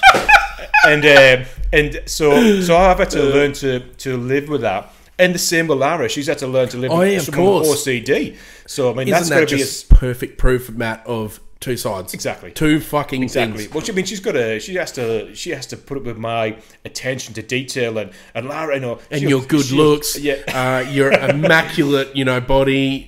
Poor thing. She'll tell you that when I come home from work, the first thing I do is I'll pull the drawer out and I'll be like, knives and forks and spoons. She's got them. She's throwing them anywhere, and I'm pulling them out and I'm tidying them all, slotting them into each other. Any dishes that aren't quite clean, I pull them out and I wash them, put them back in. She probably knows that now, though. Like, whatever. That's his fucking thing. But that's the OCD and the ADHD part of it. And would I change it?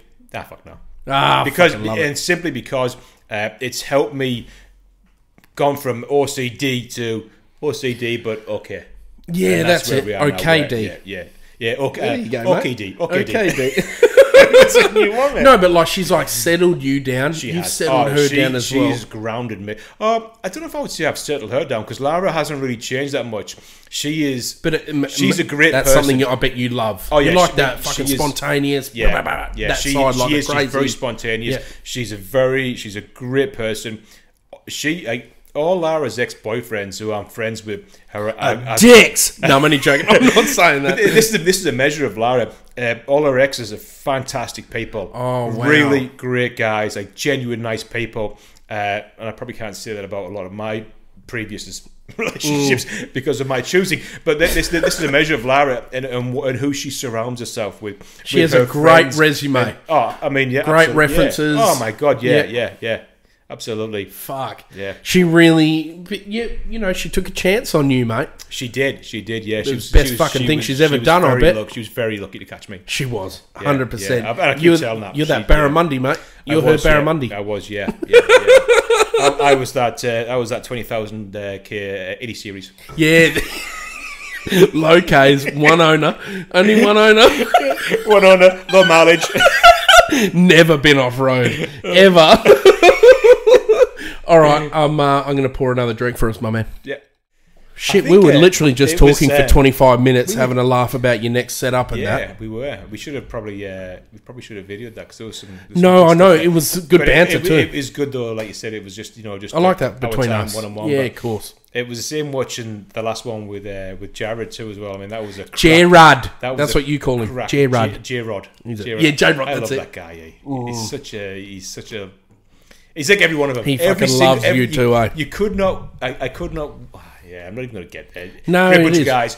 But same with Jared. What was the deal with Jared? Did he wash his hair and put some gel in for that one? Yeah, no, he wanted to look good, so he did the old gel, and then what he did, I got my leaf blower, pushed it right in the corner, like that, and he's like, was perfect. he wearing aftershave too as well? Because he looked like he was wearing aftershave. Oh, he smells good always. Yeah. He either smells of like nice aftershave or just a Cobra leather. Does he? Leather. Yeah, I can see Leather. Jared. I can see Jared being an allspice guy too because he's very old but young. Yeah, or like what's that?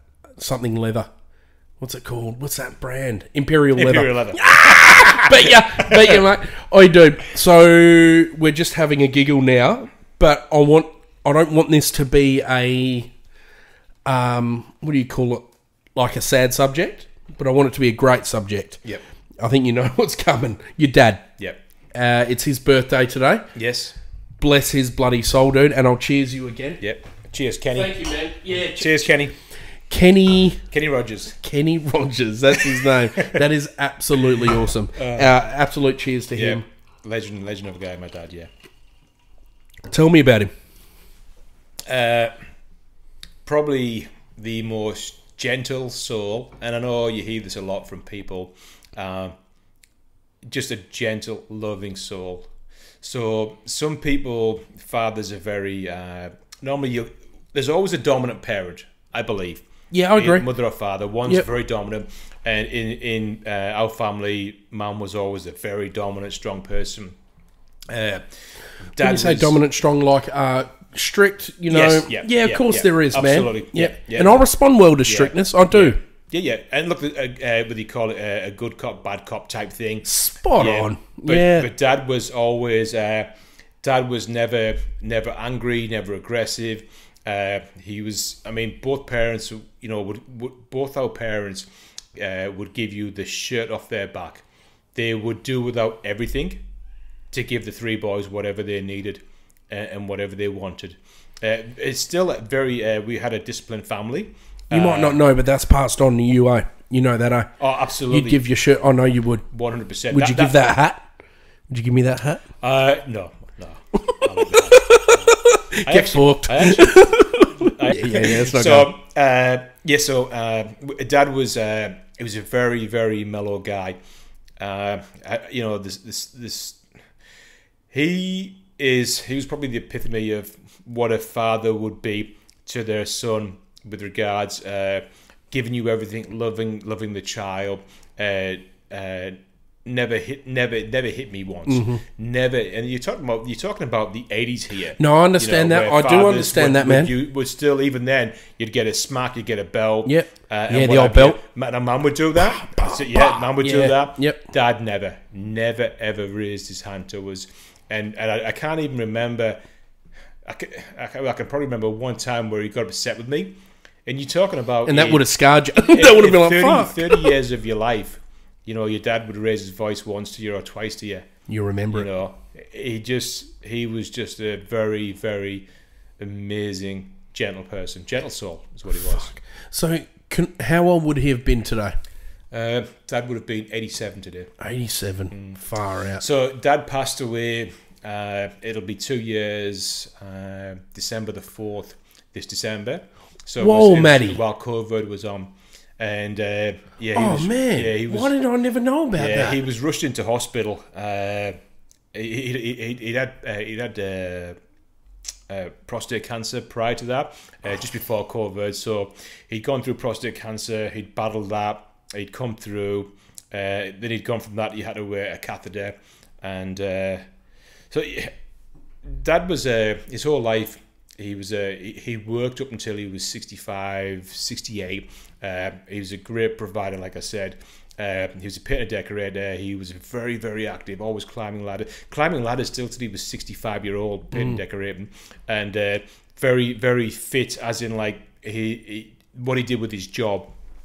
So to go from someone who was very active to slowing right down, getting prostate cancer, and then we're having to wear a catheter, was probably very demoralizing and heartbreaking for him.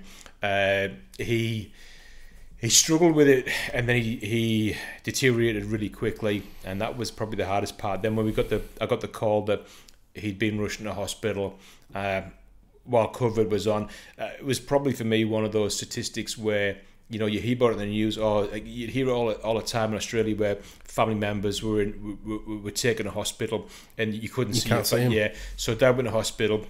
He was dying in hospital, and it happened very quickly. I couldn't get across. He passed away. I couldn't get there for the funeral. I had to watch a funeral on an iPad while I was away at work. When I was working in the mines while I was away in Kalgoorlie. So I remember watching that. And watching my dad's funeral on an iPad, and that was pretty hard. Yeah. Fuck. Yeah. I don't know. Oh, I fucking hate that. Do you know what I hate about that that type of bloke is that my old man's like that as well. When I feel like my old man said that as well to me, like they're so active their whole life, and as soon as they stop, they fucking do deteriorate. And the thing that would kill me, especially during COVID, that's fucked. Is knowing that you can't be there with them. You can't be there to see them. And you know what? The only comfort I took out of that, and this is a measure of my dad, is that he would at no point wanted me to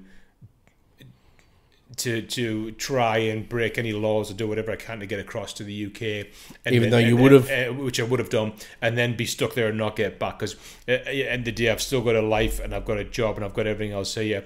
And myself and Lara, we went through, when it happened, like within the space of 24, 48 hours, we were doing everything to try and see what flights I mean, I was happy to get to pay $20,000 for a flight, and the money didn't bother me. I didn't care about that. I just couldn't get a flight, and I could not get a return flight. I was being told that right now, if we get a flight, you're looking at maybe $30,000, and then if you get in that flight, then you could be 3-6 months. We don't even know when we can get you back. And when you've got a mortgage, you've got bills to pay.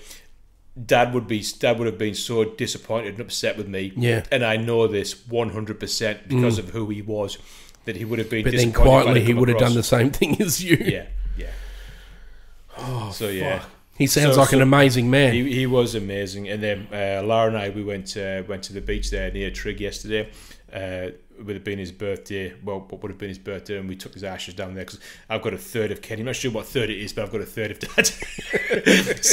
so we took. I'll show you the picture earlier on. So we took his ashes down there in his famous Tui's hat that he wore with pride, and then we went down there and we watched the sunset with Dad. Had a beer. So what are you doing if you... Fuck, this is quite deep, sorry. What do you do with the ashes? You holding on to them? Yeah, so, and this is another funny thing too as well, because I was talking about this before. I remember talking to the boys, and we do a lot of this in our group chats on Instagram when we discuss stuff and that, if we're not throwing, wild shit up there. Just in general. Dirty stuff. And I remember Robbie and Graham saying this too as well, was when I told him I was going back to the UK to catch up with Mum after, when we could finally get over there and try and have some kind of closure, which I still haven't got with Dad. But we'd go over there and bring Dad's ashes back, and this is the boys, and this is the mentality of the group we have right now.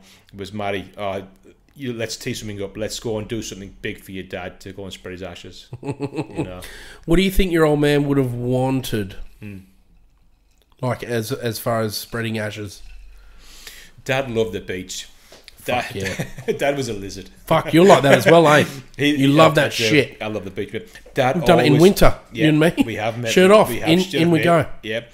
Dad made me look like a beach fucking whale, you wanker.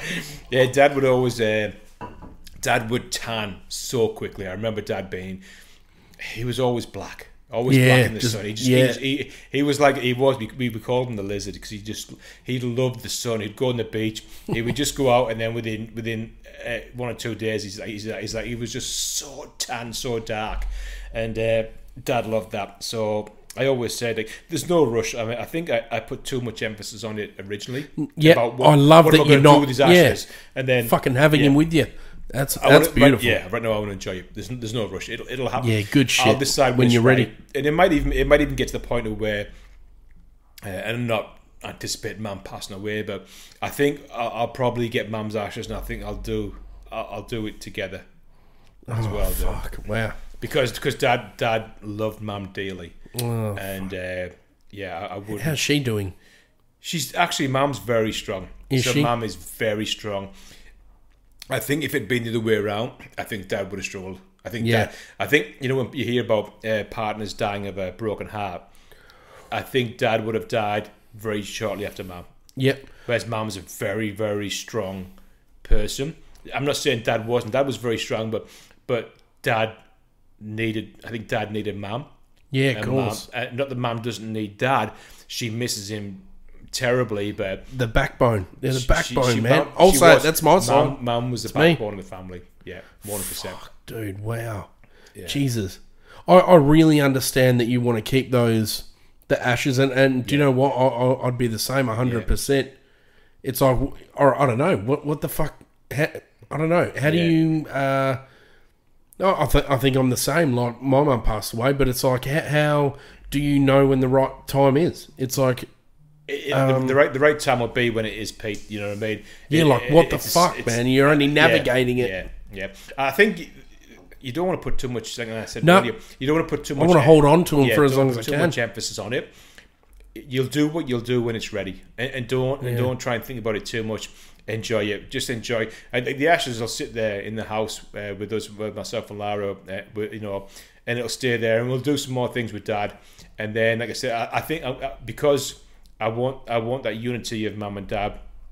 Fuck, how deep is this? I want that unity of Mum and Dad. I want to be able to, because there's a part of Mum and Dad that revolves around Australia, and that's very crucial that I bring that part of them back to Australia, because it was a big part of their life, and I really believe they missed that. And for me, I want to bring part of that back for them to rest here. Yeah, man. You know, a lot would of it be Bondi? Morbid. Nah, it doesn't matter where it is. I mean, beautiful. Whether it be Bondi, whether it be the Gold Coast, or whether it be in Perth. I think it's just it being in Australia. And for me, and I used to always say this to people: I was born in Australia, and I'm going to die in Australia. This is my home. This is where I belong, and I love it. And I'm very fortunate to have done everything in between that. But I want to make sure that Mum and Dad do come back here to spend the rest of their time. Yeah, of course, man. And not that I'm being selfish, because like I said, Martin and Greg, my two brothers, have also got a part as well. So of the ashes. That's right. Yeah. And whatever you choose to do with the ashes, it's almost like I think I'm the same. It's like the way that's part of your way of dealing with it. Yeah. So with me, I don't think I'm ready to let go yet. No. So for me. Fuck, man. Oh, this is quite deep. I don't know if I've told you about this before, but it's like I have this is full on. Yeah. I have bees. Yeah. Like bees that fucking I'm laying bricks, boom. I'll have a bee land on my hand. Yeah. And that's something that I don't know whether it's inside my brain or something. I've created that. Yeah. And that's my mum. Yeah. My mum visiting me. Yeah. And I'm happy about that. And my dad's taken that on as well at work, and they don't fucking sting. Yeah. I've literally been laying, I filmed it and sent it to my wife and for Violet to have a look, and Sienna, a bee landed on your hand, and it's like, I look like a weird fucker. Yep. But I'm sitting there going, oh, hey, Mum, just quietly at work. But it's like, maybe that's, I'm not ready. I'm not ready yet. Yeah. Not ready to fully let go. But fuck, I feel like when it did happen, when my mum passed away, I lent on my family circle and my friend circle very heavily. Yeah. Very heavily.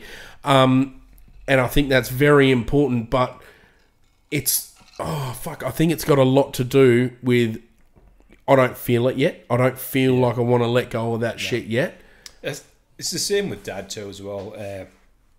I guess I was looking for closure, and when I went back last year to catch up with the family, that would have been tough, eh? It was really hard. I kind of thought I'd go back and they'd be like, like I said, I'm a very strong person. I don't cry. Like I said earlier on, when Stephen passed away and I cried in the bar, that's probably the only time I've ever really cried. I'm not an emotional person. Yeah. I'm an emotional person. I don't want to get upset. I have feelings, but just very self-aware, man. I know what I'm going through. And I kind of thought I'd go back and then, something would click and all of a sudden I'd be crying, and it didn't. So I still don't know if I have closure. I don't think I do. Will there ever be closure? And then also, what does closure look like? Yeah, dude. I know Dad's gone. It's like, are you waiting for a time where you burst out crying? Maybe it might never come, but exactly, yeah. Are you letting out your fucking grievance by talking about him? Honouring him and keeping it in a positive fucking light. Yeah. And I think because I always talk about Dad. And I always will, and I won't stop talking about him. And it's all fond memories. Who he was. Oh, fuck, Matty. How fucking deep was that? No. I mean, hey, fuck, if you're okay with it, I feel beautiful talking about it all. I think it's great, because you know what? I'm sure we're not the only people out there that has to Matty. go through that kind of stuff. No. I mean, that's life. That's what that is. I hate it. Part of life. Yeah, I hate it. You think people you are born, wish people die, and that's inevitability. That's reality of what's going to happen. It's what you do while they're here. I guess. And probably the key thing to take out of it is enjoy the times you can. Oh, Matty. Excuse me. And don't put off tomorrow what you can do today. Yeah, I fucking love that. I said that to Lara because Lara's mum's getting a little bit older now, and you can see the change in her. And I said to her, Lara, you got to not make excuses, because there'll be a time where you will not be able to make an excuse because there'll be no excuse to make. And you'll regret it. And I said, and you'll regret it, Lars.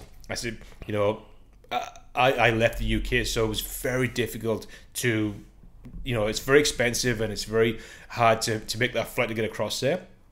But when your family, when your mother only lives 45 minutes away, you've really, and I know it's hard, but you've got to make the time. Yeah, very hard to navigate that type of stuff, Matt, isn't it? Because life happens, Pete. Life happens. It does. You think every day. You think, if there's some sort of grievance between any of your family members, you think, fuck, man, I miss you. But then I don't think you're ready to talk to each other if your fucking head jumps back to that anger real quick. Yeah. Because otherwise, when you do meet up with each other, you're going to get fucking angry real quick. Yeah. But going back to the how you said, do it while you can. Do it while you can. Yeah. Oh, I hate talking about when my dad passes away. I hate it. I fucking hate it. But I can smile at a lot of the times we've had together. I work with him every day, Matty. I'm so lucky, dude. You are. That is amazing to be able to work with your dad. Yeah. And have that relationship is, grab a hold of that, mate, because a lot of people don't have that. No, and one of the fucking things is being self-aware of that, being aware of that. It's like if your fucking dad's alive and you can fucking shake his hand and hug him, you need to know how fucking special that is, especially if they're a good man. Definitely. And like you said, you loved your dad. He was everything you want to fucking be, and I can see it. I can see it already. I'd like to think that I'm looking at him. Was he as good looking as you? He was a bit of a good looking. Bit of a stud. Bit of a stud. Yeah. Kenny had the double chin going on, which I haven't got. Oh, the dimple in the middle. Yeah. Oh, is that why? He did, yeah. Who was that guy with the double chin? Who was the famous good looking actor? Well, Peter Griffin has a bum chin. Let's not talk about him. That's not nice. I can't think of who it is now. But anyway, yeah, Kenny, good guy. Mate, one more cheers. One more cheers to Kenny. Cheers, Kenny. Fuck thing. No, it's great. No, it's a great thing. Not a fuck thing, but it's like, well, it is a fuck thing in a way because I'm sort of disappointed in myself, but it's a beautiful thing for the podcast. Yeah. I'm learning so much about the dudes that I'm with, and it just fucking... I don't know about you, I just want to dap you. Just want to fucking grab your arm and go, yeah, dude. I don't know what it is, man, but... Surely you need to piss. I need to piss. I do, and you need a refill. And the proper 12, mate. Oh, dude, let's go some... Let's go some more. Let me go lime and ginger beer. Let's do it. Yeah, let's get some indigestion up here. Brings back so many memories. Yeah. Better with mint. Mint. The mint Definitely changes it. Changes the dynamics. Add mint to your whiskey ice. Was there lime? There was lime too, right? Too, yep. Mint adds... Mint. Mint lime, is mint. Mint is mint. Mint is mint. Okay, man. So we've spoken about old Kenny, the absolute champion who shaped you to the man you are today. Yep. And this podcast won't even do it. This podcast will not explain the man you are, which I'm glad in a way, because I want to keep keep all your legends to myself. Yep. You know, you, Graham, Robbie, Kip, everyone, Davo. Yep. If there's anyone I'm missing, I promise I don't mean it. But wanted to... Okay, these are wicked subjects. So FIFO. Yep. You were talking about it before that it might not be your be-all or end-all. Yep. Okay, so I want to speak to you about that. So I love talking about FIFO. I want to know, first off, as much as you want to expand on it or not, do you enjoy your job? Because you're I don't know if you want to, you're a sex therapist. Sex therapist? Yep. It works. Stuff works. Nah. Superintendent. Nah. So my current role is maintenance superintendent. Do I love FIFO? I love the opportunities that I have been given. I'm always so interested to hear because our crew, apart from me and a couple of other guys, are mostly FIFO. Correct, yeah. And it's when we do get everyone together, it's fucking amazing. It is, yeah. But I love to hear your insides talk about that. Yeah. As far as, tough times and good times, I like to see the outlook that each bloke has. So FIFO, it's definitely not for everyone, and I think you've probably touched on this with it's not for me, man. With a few, you've touched on this with a few people. I think the last one was Red was talking about it too, and it mentioned the same thing too as well about I think the 8 and 6, 7 and 7, 2 and 1, and the different rosters. So like FIFO for me has given me so many opportunities. It really has. Very grateful and very thankful for... As in what? Your personal life and career opportunities? So, well, yeah, absolutely. So, career opportunities, financially, freedom of time is massive. But interesting, yes. Depending on what roster you're doing, because, prior to me starting the FIFO, which was back in Canada... which was my initial... you did FIFO in Canada? I did, yes. Interesting, dude. Yeah, so, I didn't know they did it everywhere else. Absolutely, yeah. Everywhere. South Africa, Indonesia, all over the world. Okay. But the things that I've got from FIFO, like I said, if you break it down financially, the money is great. And there's no dispute and the money's good. But... with that comes the long rosters, time away from your family, away from Christmas, away at Christmas, exactly. Possibly, away at birthdays. And like I said, you've touched on this with other conversations. I love talking about it though. I think it needs to be talked about more. It is difficult. So with regard for myself personally, and again, like I said, this is just my experience. It's not a huge problem because obviously. Unfortunately, I don't have my daughters with me, so my children. So that aspect, which is probably the biggest, I think, for most people, is missing the children, the growing up with the children, missing birthdays. Those big benchmarks. Yeah, Christmas, New Year, whatever it might be, all the different occasions you miss with your family, your children, and your partner. That's probably one of the biggest hurdles and the hardest part of working FIFO. After that, like you say, you're missing not being away with your friends, and we've touched on this a few times where it's very hard. And I know you've struggled with this, Pete, trying to line up trips with the boys when either I'm away, Graham's away, Robbie's away, Kip's away. In our group, there's the four of us who do the FIFO. And I think there's only obviously yourself, Jared, and Jamie who don't do that. but the rest of us do. So it's really hard, even given if we are all in 8 and 6s, we don't do the same fly in, fly out day. So it's very hard to marry that up. And I know it weighs on you heavily and this is again is a measure of who you are, Pete. Because all you want to do is you want to please everybody. You know, some people will be like, "Oh, I don't fucking care if you don't make the trip, you don't make a trip." But that isn't who you are, and this is again another reason why I love the group of people I hang around with and do the trips, because it was only a couple of trips ago that I couldn't make it, and Kip and Robbie immediately jumped in. We'll take annual leave, and I was actually upset that those two lads were going to put annual leave in. I was upset that because I couldn't make it, these boys were going to take annual leave, and that goes back again to when you're talking about a measure of the boys you're hanging around with. Well, they wanted to see you. Exactly. So you've got Kip and Robbie, immediately. That's okay, Matty. We'll just take annual leave.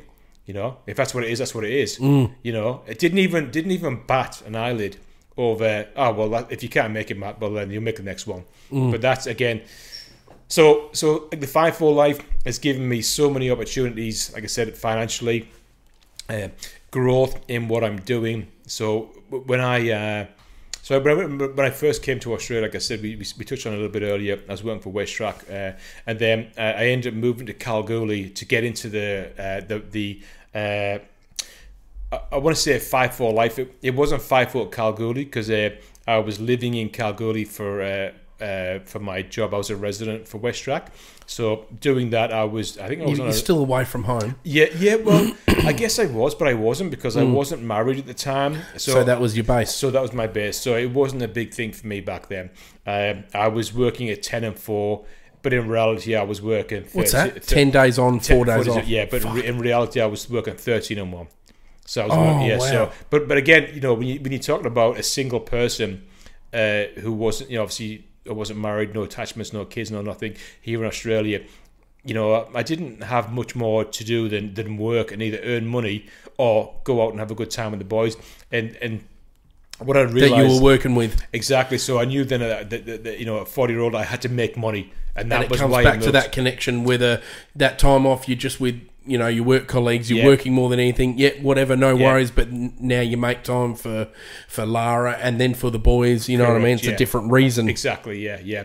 So then when I moved there, I managed, when I was working for WestTrack in Kalgoorlie, a gold mine called Tropicana started, which was and that was Anglo Ashanti Gold and McMahon's had an alliance that they were doing when they were starting this mine site off. And I went out at that time, and I was part of the team of WestTrack that went out with a new machinery to assemble and build the new machinery, get them set up at site. Is that the exploration? Is that what it's called? So exploration is where the teams go out with the drills and they do the exploration and they start breaking ground, looking for whatever the geologists say. Okay, in this area we think there's gold, so they'll start doing drilling, do drill samples, and that's exploration. They're basically proof of concept.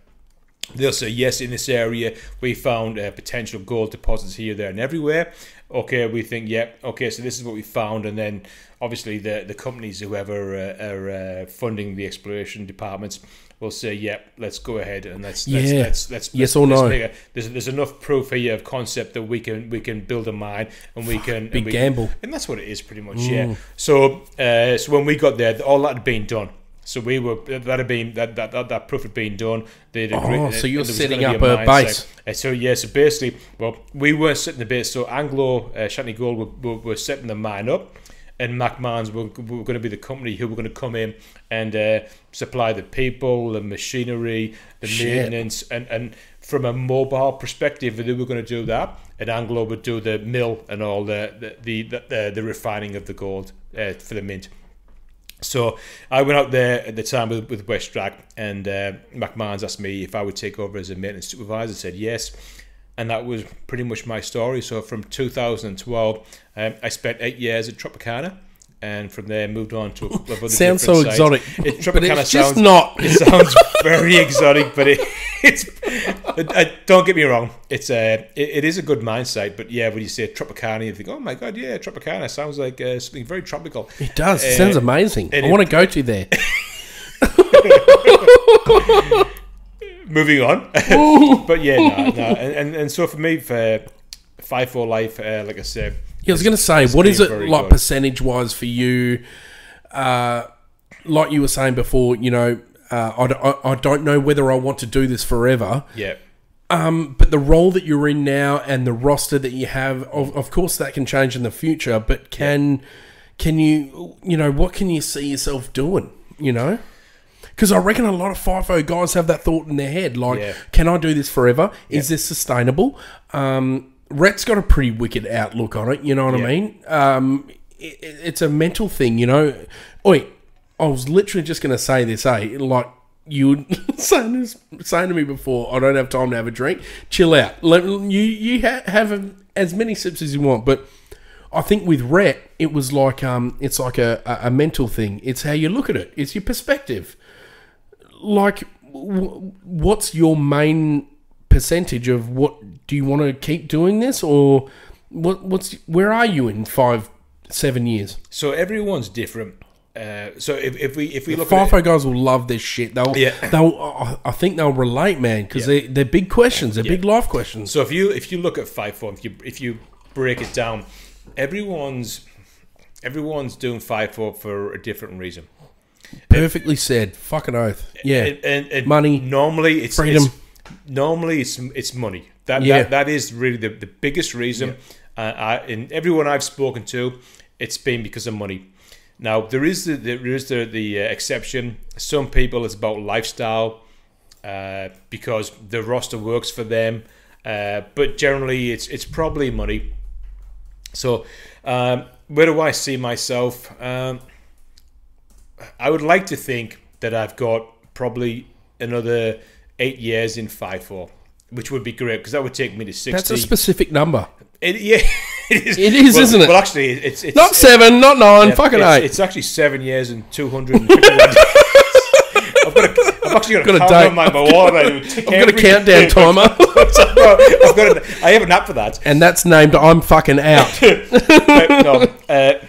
I would really be, like I said, because, and again, I'll go back to my reasoning, financially.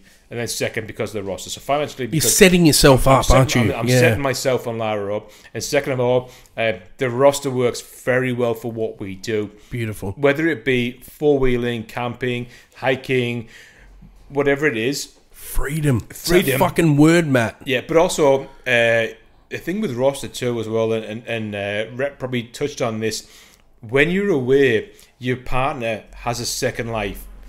You know, of course. Her hobbies, her hobbies are family. So for me, so for Lara and I, it isn't family because we haven't got any kids. But rude. What are those sphinxes? Sorry, what are those penis cats? Come on now. We have 2 cats. I shouldn't. What does Lara think of penis cats? That's weird. That's rad. She loves those 2 ball pussies. Rad. In fact, this would probably be a good time right now to put the picture of the boys up. So dude. I've got a wicked one of them holding the shelter. That's gold! How good was that? Really clever. And she's meant to be in marketing. And Lara said, oh my God, when we talked about it, she goes, oh, I'm going to send Pete this picture because this is Lara with the social media and what she does with social media. Always thinking. So I sent that to you. I think with the 5-4, I'd like There was another goal though, Matty, right? You want to have that freedom where you want to, you don't want Lara to work. You know what I mean? You want to have that freedom as well. You can go and do what you want when you want. The financial freedom is the biggest thing. And like I said earlier, I think powerful words, aren't they? I think the biggest reason people do 5-4 is financially. It certainly isn't a lifestyle choice for everyone. Yeah. It's very hard. 5-4 life can be great, but it can also be shit too as well. And I can understand that from a perspective of somebody. I'm very, very fortunate that I'm doing an 8 and 6, and I know that. I know that, and I love that, and I love that I've got the chance and ability to do that. Yeah, but not all FIFO guys think like you are. No, and I also, every day I go to work, I'm also grateful that I have the opportunity. And for people who think, that I'm owed a living, well then think again. Because you're not. Yeah. You're not out of living at all. Fucking hell, Matty. Be grateful for what you've got in life. Oh, so perfect that you said that.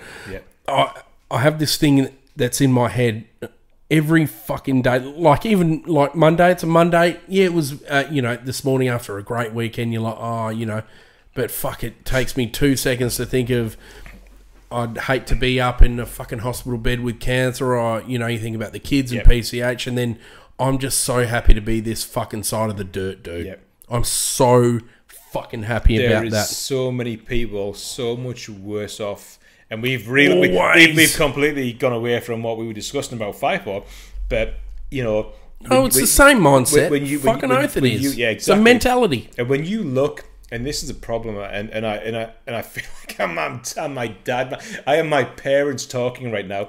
But when you look, that is not a bad thing, man. You look at some people now, and we go back to what I said, that comment about, I'm owed a living, you owe me this. No, not at all. Yep. Be very grateful for what you've got in life and respect it, because it can change like that. Yep. I remember saying this in like my second podcast, the second episode. It was like, if every prick threw their problems into a pile and you've seen everyone else's, you'd want to take yours back. You'd take yours back and you say, I've got it freaking easy. Yeah. And I do you know what? Not a lot of people are fucking self-aware like that. Yeah.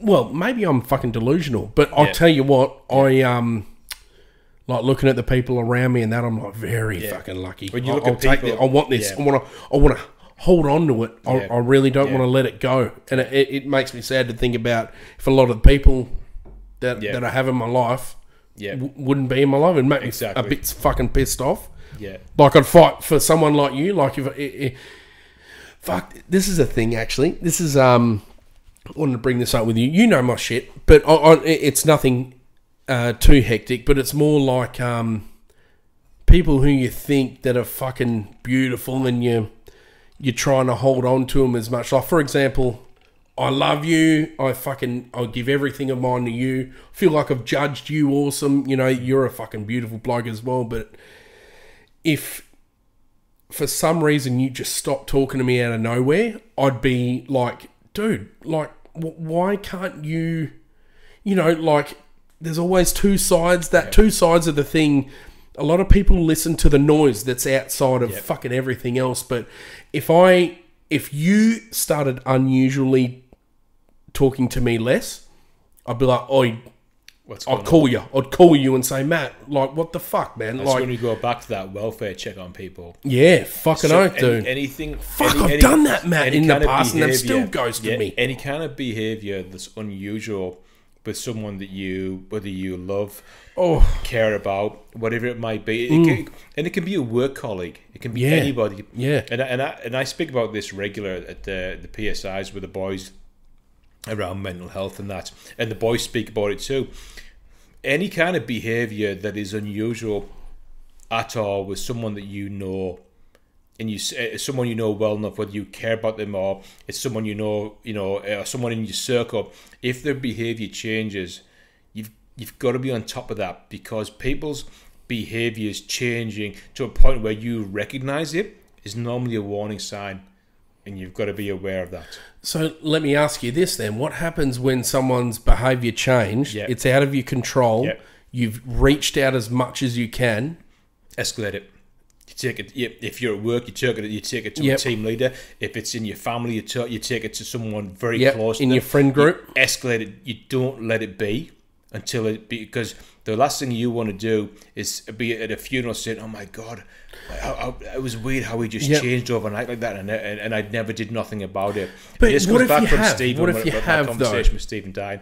Because I'd love to know your thoughts on this. I've done this with actually someone who's been a part of my life in the past. I introduced them to my family. I was close to them. I went to their, I went to a lot of personal occasions of theirs, and they went a bit quiet. And then, again, this comes back to the outside influence. They went quiet, and I reached out, dude, and I said, is everything okay? And they were very... You can't help, dude. Barriers. You can't. And I kept trying to do that, and I cannot for the fucking life of me know what the fuck I did wrong. But then you think to yourself, like, if something has happened, how come you don't have the balls to speak to me?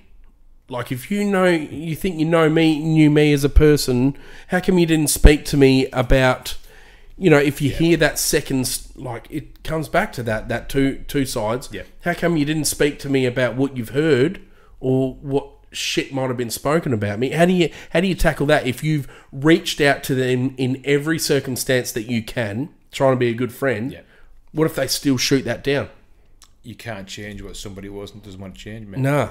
At the end of the day, what do? You just say all the best and let go. Well, I think what you've done and what you've explained there, Pete, is you can only do what you can do. As long as you're reaching out, you're trying to support that individual and help them understand, or trying to raise a concern with them. That's all you can do. So, some people don't want help, Pete, and that's where you've got to. It's a really hard thing to either come to terms with or understand. But if someone doesn't want help, and that's when it goes back to that suicide, when someone commits suicide, there'll be a point where no matter what you do as a friend or a family member, you can't change an outcome. An outcome is going to be what it's going to be.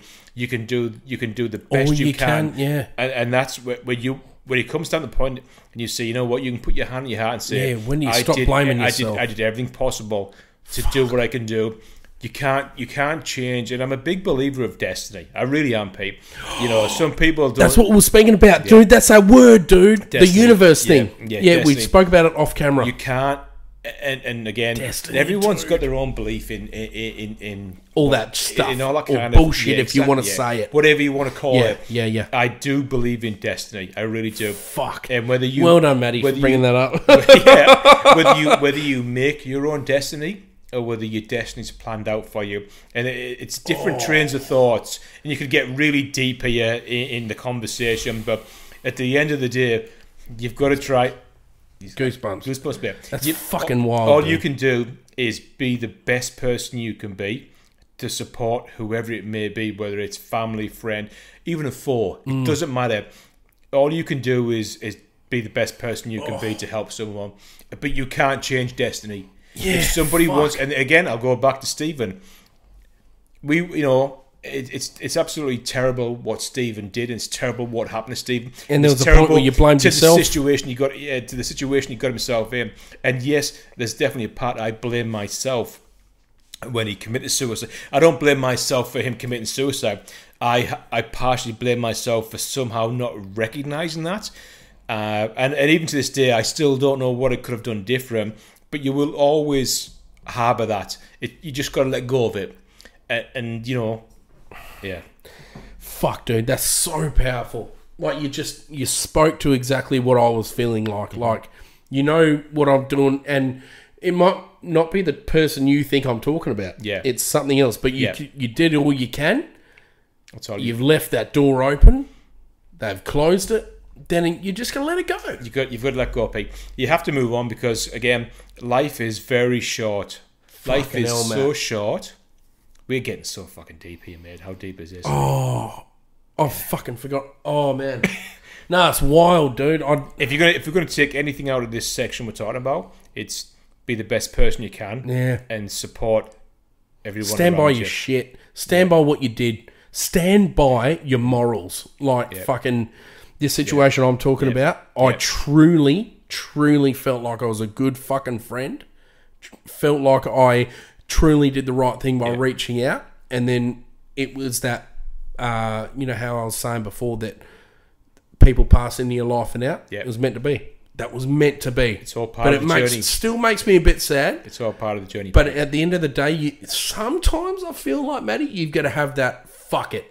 Fuck it. I can't waste energy on that shit anymore, man. I'm going to waste energy on shit that people want to fucking be part of my life. Yeah, learn from it. Yeah, dude. You need, and that's what we do. It's all part of the life learnings, Pete.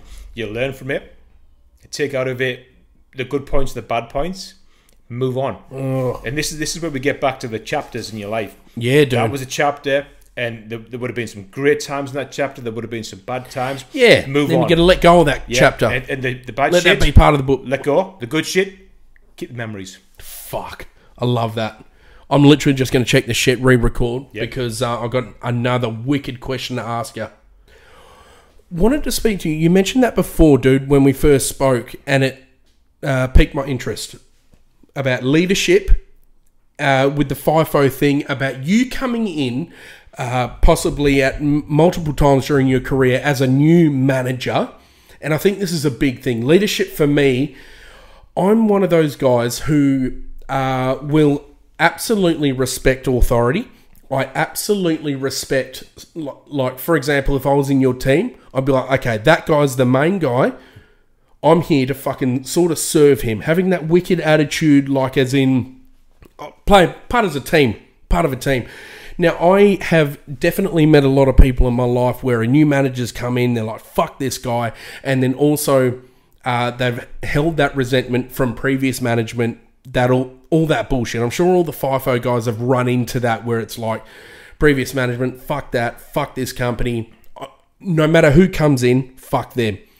And this rolls into the leadership, the clean slate thing, and you talking about let go of the fucking past. Explain to me how your mindset was coming in to manage guys out of nowhere. So I think, so given my current position as a maintenance superintendent, you can still class that as a management role, I guess, because some sites will have a maintenance manager or maintenance superintendent. Yep. Superintendent could be covering the manager's role, and depending on the size of the site. But to get back to running leadership skills.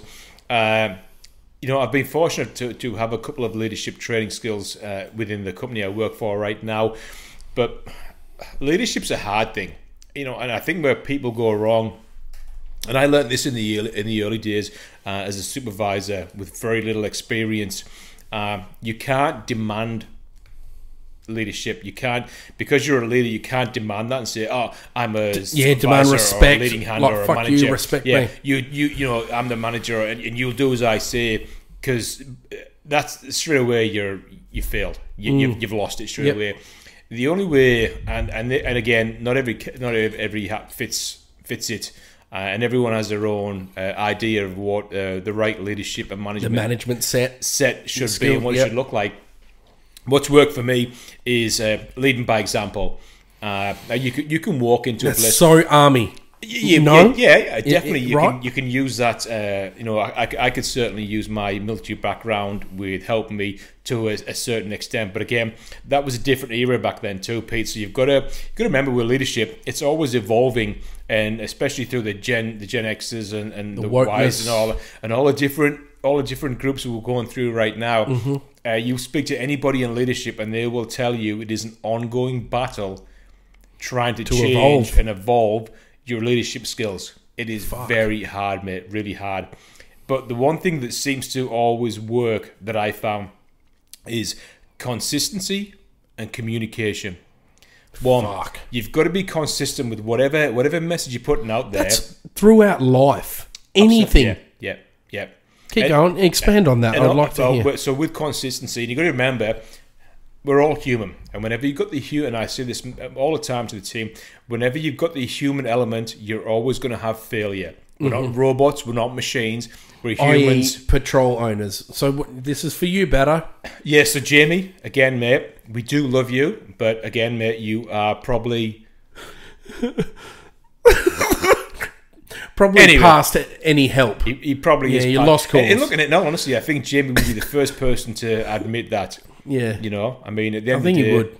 He is a great guy, but let's be honest. I mean, he's not you and I, mate. At the end of the day, so I'm sorry. No. So going back to consistency and communication. Why communication? Can I ask you? Because that's a big thing, actually, in my trade, in my industry, because things can get fucked up if you don't communicate properly and sound like a 5-year-old. Like, you really need to make sure everything is passed on correctly. Is that the communication you're talking about, or is there something quite different? 100% what you just said there. Right. Communication. So like things get done right. It doesn't matter what you're doing in life. It doesn't matter where you're working. It doesn't matter what field you're in. Communication is the basis of everything we do. And when you talk about communication, you're talking about passing a message on to somebody. But when you pass a message on to somebody, you got to remember, you know, it could be your accent, it could be your style, it could be anything. They could not know the background of what you're talking about. So exactly. So when you so again, the very basics. When you communicate to somebody, when you pass a message on to somebody, you really need them to. You need to ask a validation of what you've told them, so you can understand what they've heard. And this is where we fall over in communication. Again, Chinese whispers. We're getting really deep down here to again. that, eh? But the same thing, Pete. If you don't ask for validation, so Pete, I've asked you to do X, Y, Z. Repeat that back to me. Yep, and I've said X, Y, Z. That's so military, dude. And you've heard A, B, C. Let's redo it. Let's Pete, do it what again. did you hear? Oh, I heard A, B, C. No, Pete, I said X, Y, Z. So when you pass communication on, Such a simple concept, but it's so fucking important. Exactly, it's very simple. Well, it sounds simple, but yeah. But most not. of the time it isn't, because we think we're telling somebody. We're asking somebody to do something, we're giving someone an instruction, and they're like, oh yeah, no problem. And you've asked them this, and they've heard this, and gone and done this. Yeah. And you're like, how the fuck did we get? Yeah. I didn't ask you to do that. How did we fucking get here? And then all we see is, oh, you idiot, I didn't ask you to do that. Now, hold on a second. Maybe because we didn't explain it clearly. Yeah. And then you go, and I've been guilty of this so many times. I've assumed someone's done the wrong thing because they didn't give a shit. How about it's because, Matt, you didn't explain it clearly and didn't ask them. And that's where, you got to go back to self-awareness. Check yourself first. Yeah, that's Did it. you communicate before you that wreck properly? yourself. That's it, mate. Where does consistency come into it then? What does that mean? Consistency is when you give a message and you tell someone, okay, guys, we've got to do this. And then within 6 hours, fuck that, we're doing this now. No, we're going to do this now. Yep. Then the boys are like, holy shit, you want this, now you want this, now you want that. Guys, we've got to do this. You know the deal. You know what we've got to do this because operate. of this, and this. That's why we've got to do this, because we need to achieve this. Yeah. And things will change. Everything's from your military background. Exactly. Hey, dude. Things will goal, change, but you've got to have stability. Exactly. So you've got a starting point and end point. Yeah. And however we get there is how we get there. But this is where we are, and this is where we need to be, boys. Yeah. And this is what we need to do. And look, if this changes, I'm going to tell you. But if I tell you, there's a reason why it's going to change, and this is how we want to do it. And that's the, accountability. Fucking hell. Is that what you think about leadership? Like, do you run... So a lot of the guys that work for you, with you now, have they been there long term? So the site I'm on right now, I've been there for about 5 months, 6 months, 5 months maybe.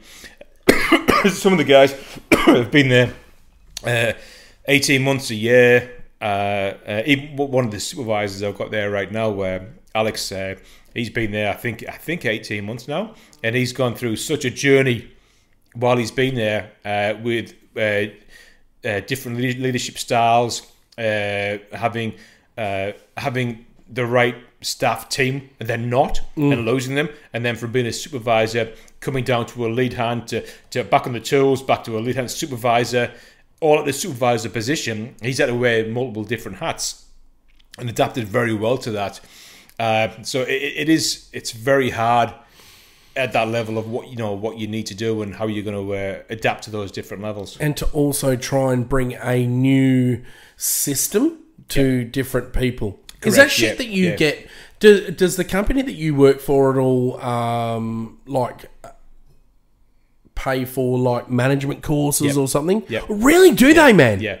Yeah. Fuck that. Yeah. That's so clever. It's very clever. But do you always revert back to fucking consistency and communication? So that should always have a spot, I guess. You should do, but again, that comes down to an individual. It comes down to your personal skills and you as a person and what you believe in and what you want to do. So the company, to answer that question there, yes, they have done a lot of leadership skills, but it's like everything in mining and in industry, there's highs and lows, so it depends on, it's always going to come down to cost. So if there's a lull in mining and then all of a sudden, you'll see a lot of managers will exit the business and they'll cut costs, and which will mean they're going to cut training, they're going to do this, and then certain things will no longer be for a 2-3 year point. There'll be no training in these areas, but then they'll reinvigorate it again when mining starts booming again. But my personal opinion is when it comes to people and management skills, that's probably the core of what you're doing. If you don't get that right as a manager or as a leader, it's really hard to develop your team and to, when you develop your team, also maintain that team so you haven't got a high turnover of people. And the only way you don't have a high turnover of people, well, keeping not them happy. not the only reason, but one of the And main inspired. reasons is having, as long as you develop a really good, strong team, there'll always be the financial side. So people will always want to move because That's of that money. battle. but normally people don't always move for money. It's either the leadership, or it's because of family, or because of location. Money isn't real, and people always say, "Oh yeah, I'm going to move for money." And I've done this study with Lifestyle? Yeah, I've done this study, and I've looked through this with our HR department, and to really deep dive into that. And the business has spent a multitude of money and time trying to understand the market and why people leave the business. And like I said, people always say, oh yeah, they always move for money. It isn't for money. It's because of lifestyle, because of rosters, and because of the company's beliefs. With you being in the army and stuff like that, do you respond better to, that army, that harshness, or do you respond better to being like coddled? With me, I like someone who's a fucking strong character.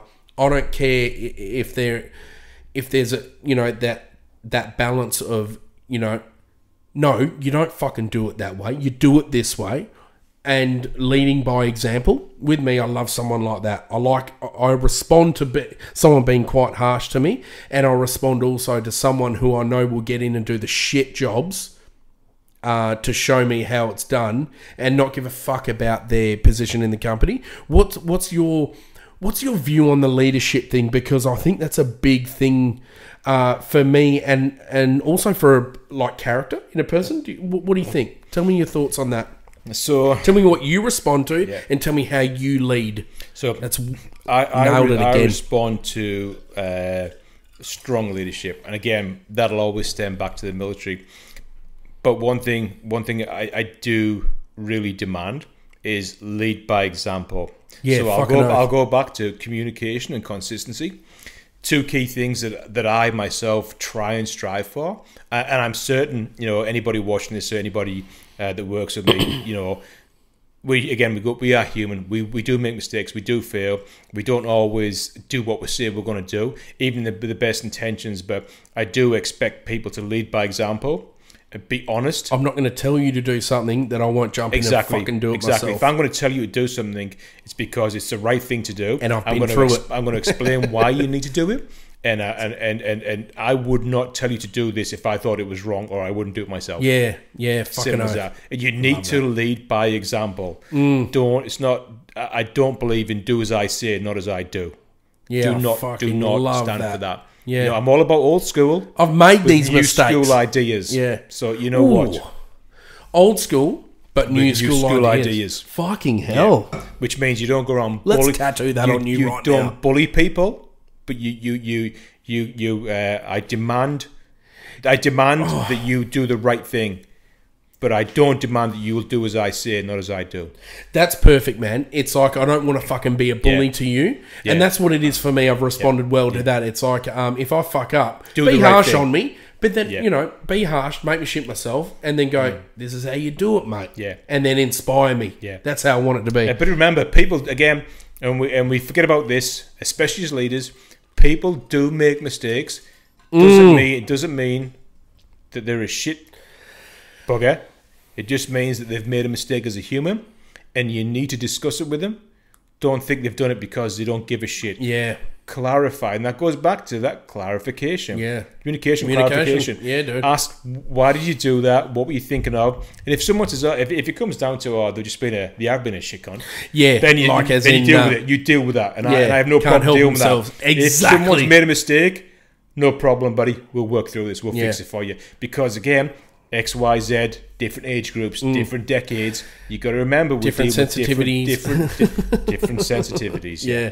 With me, it's like I want to know what I've done wrong. I want you to, make it so I don't do it again. Yeah. But I also want you to let me know how to correct it. How do I fix My it? old man's exactly like that. Yeah. Fucks me up hard. Yeah. But then he's also like, no mistake is not fixable.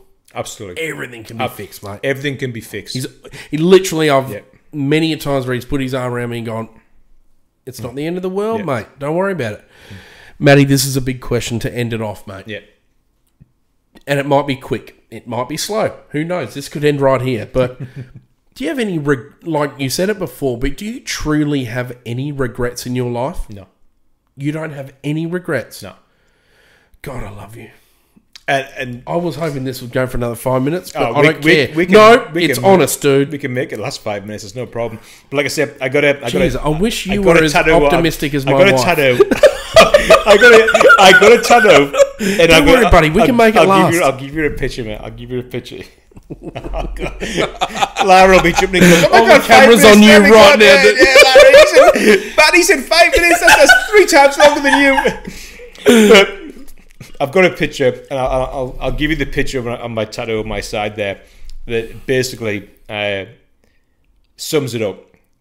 And I got this tattoo at the end of my marriage, my first marriage, when I got divorced, and it really does sum up everything that I've done in my life. Live for.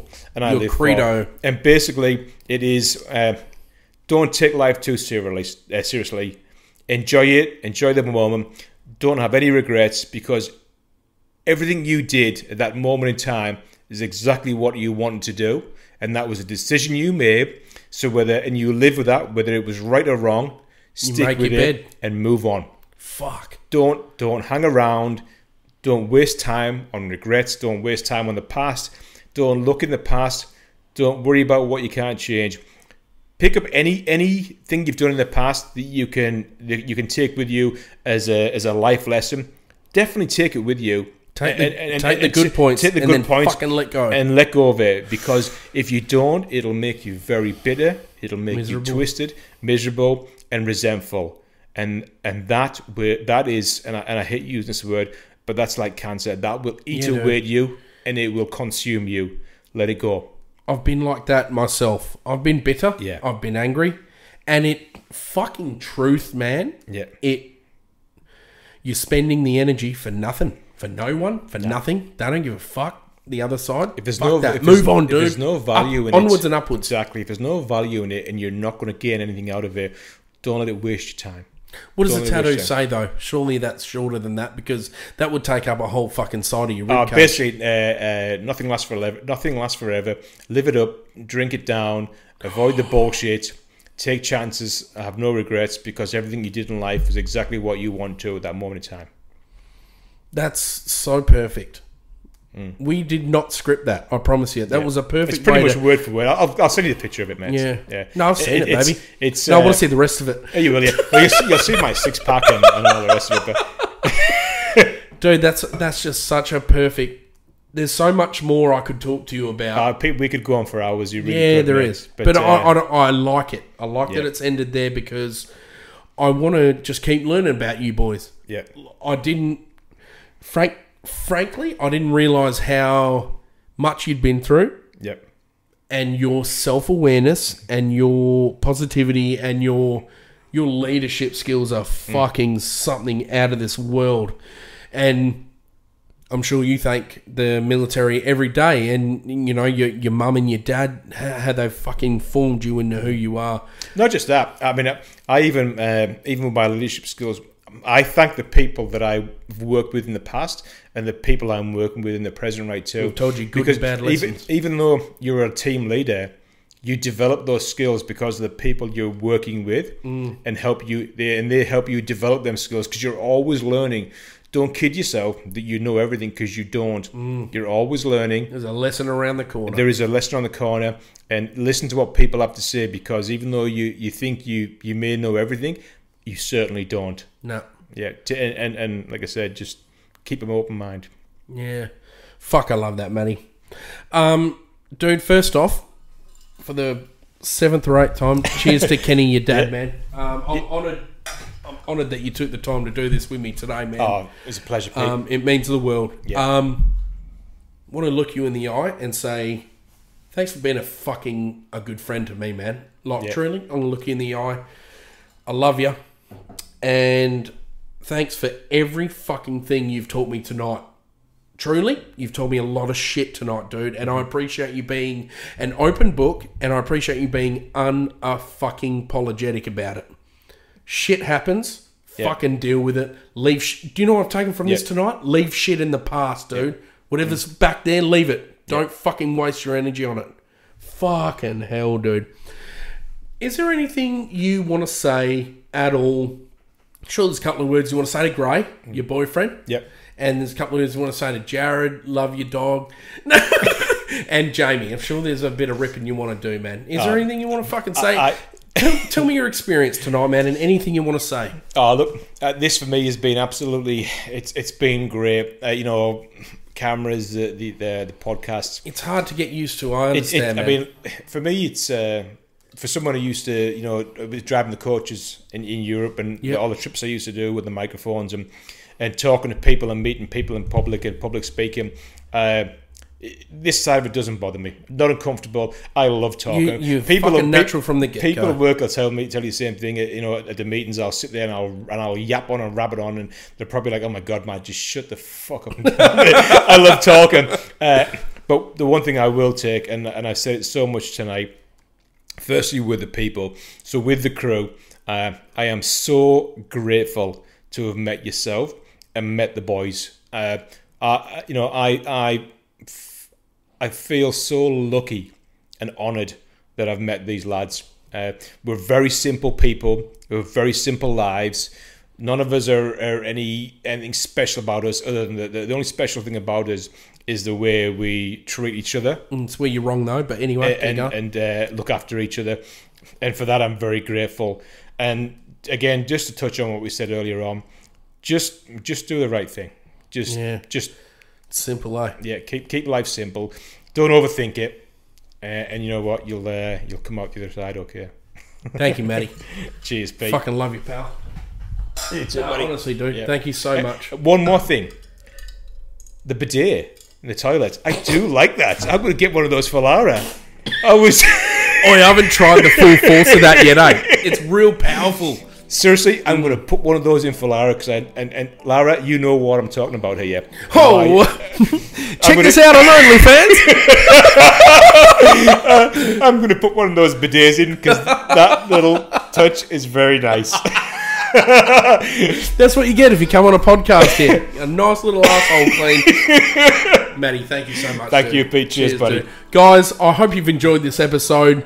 It's crazy, this freaking podcast, how much you learn about your friends and how much more you can learn by actually opening up and being vulnerable to your friends. Thank you so much for watching this one. This has been fucking eye-opening, my man.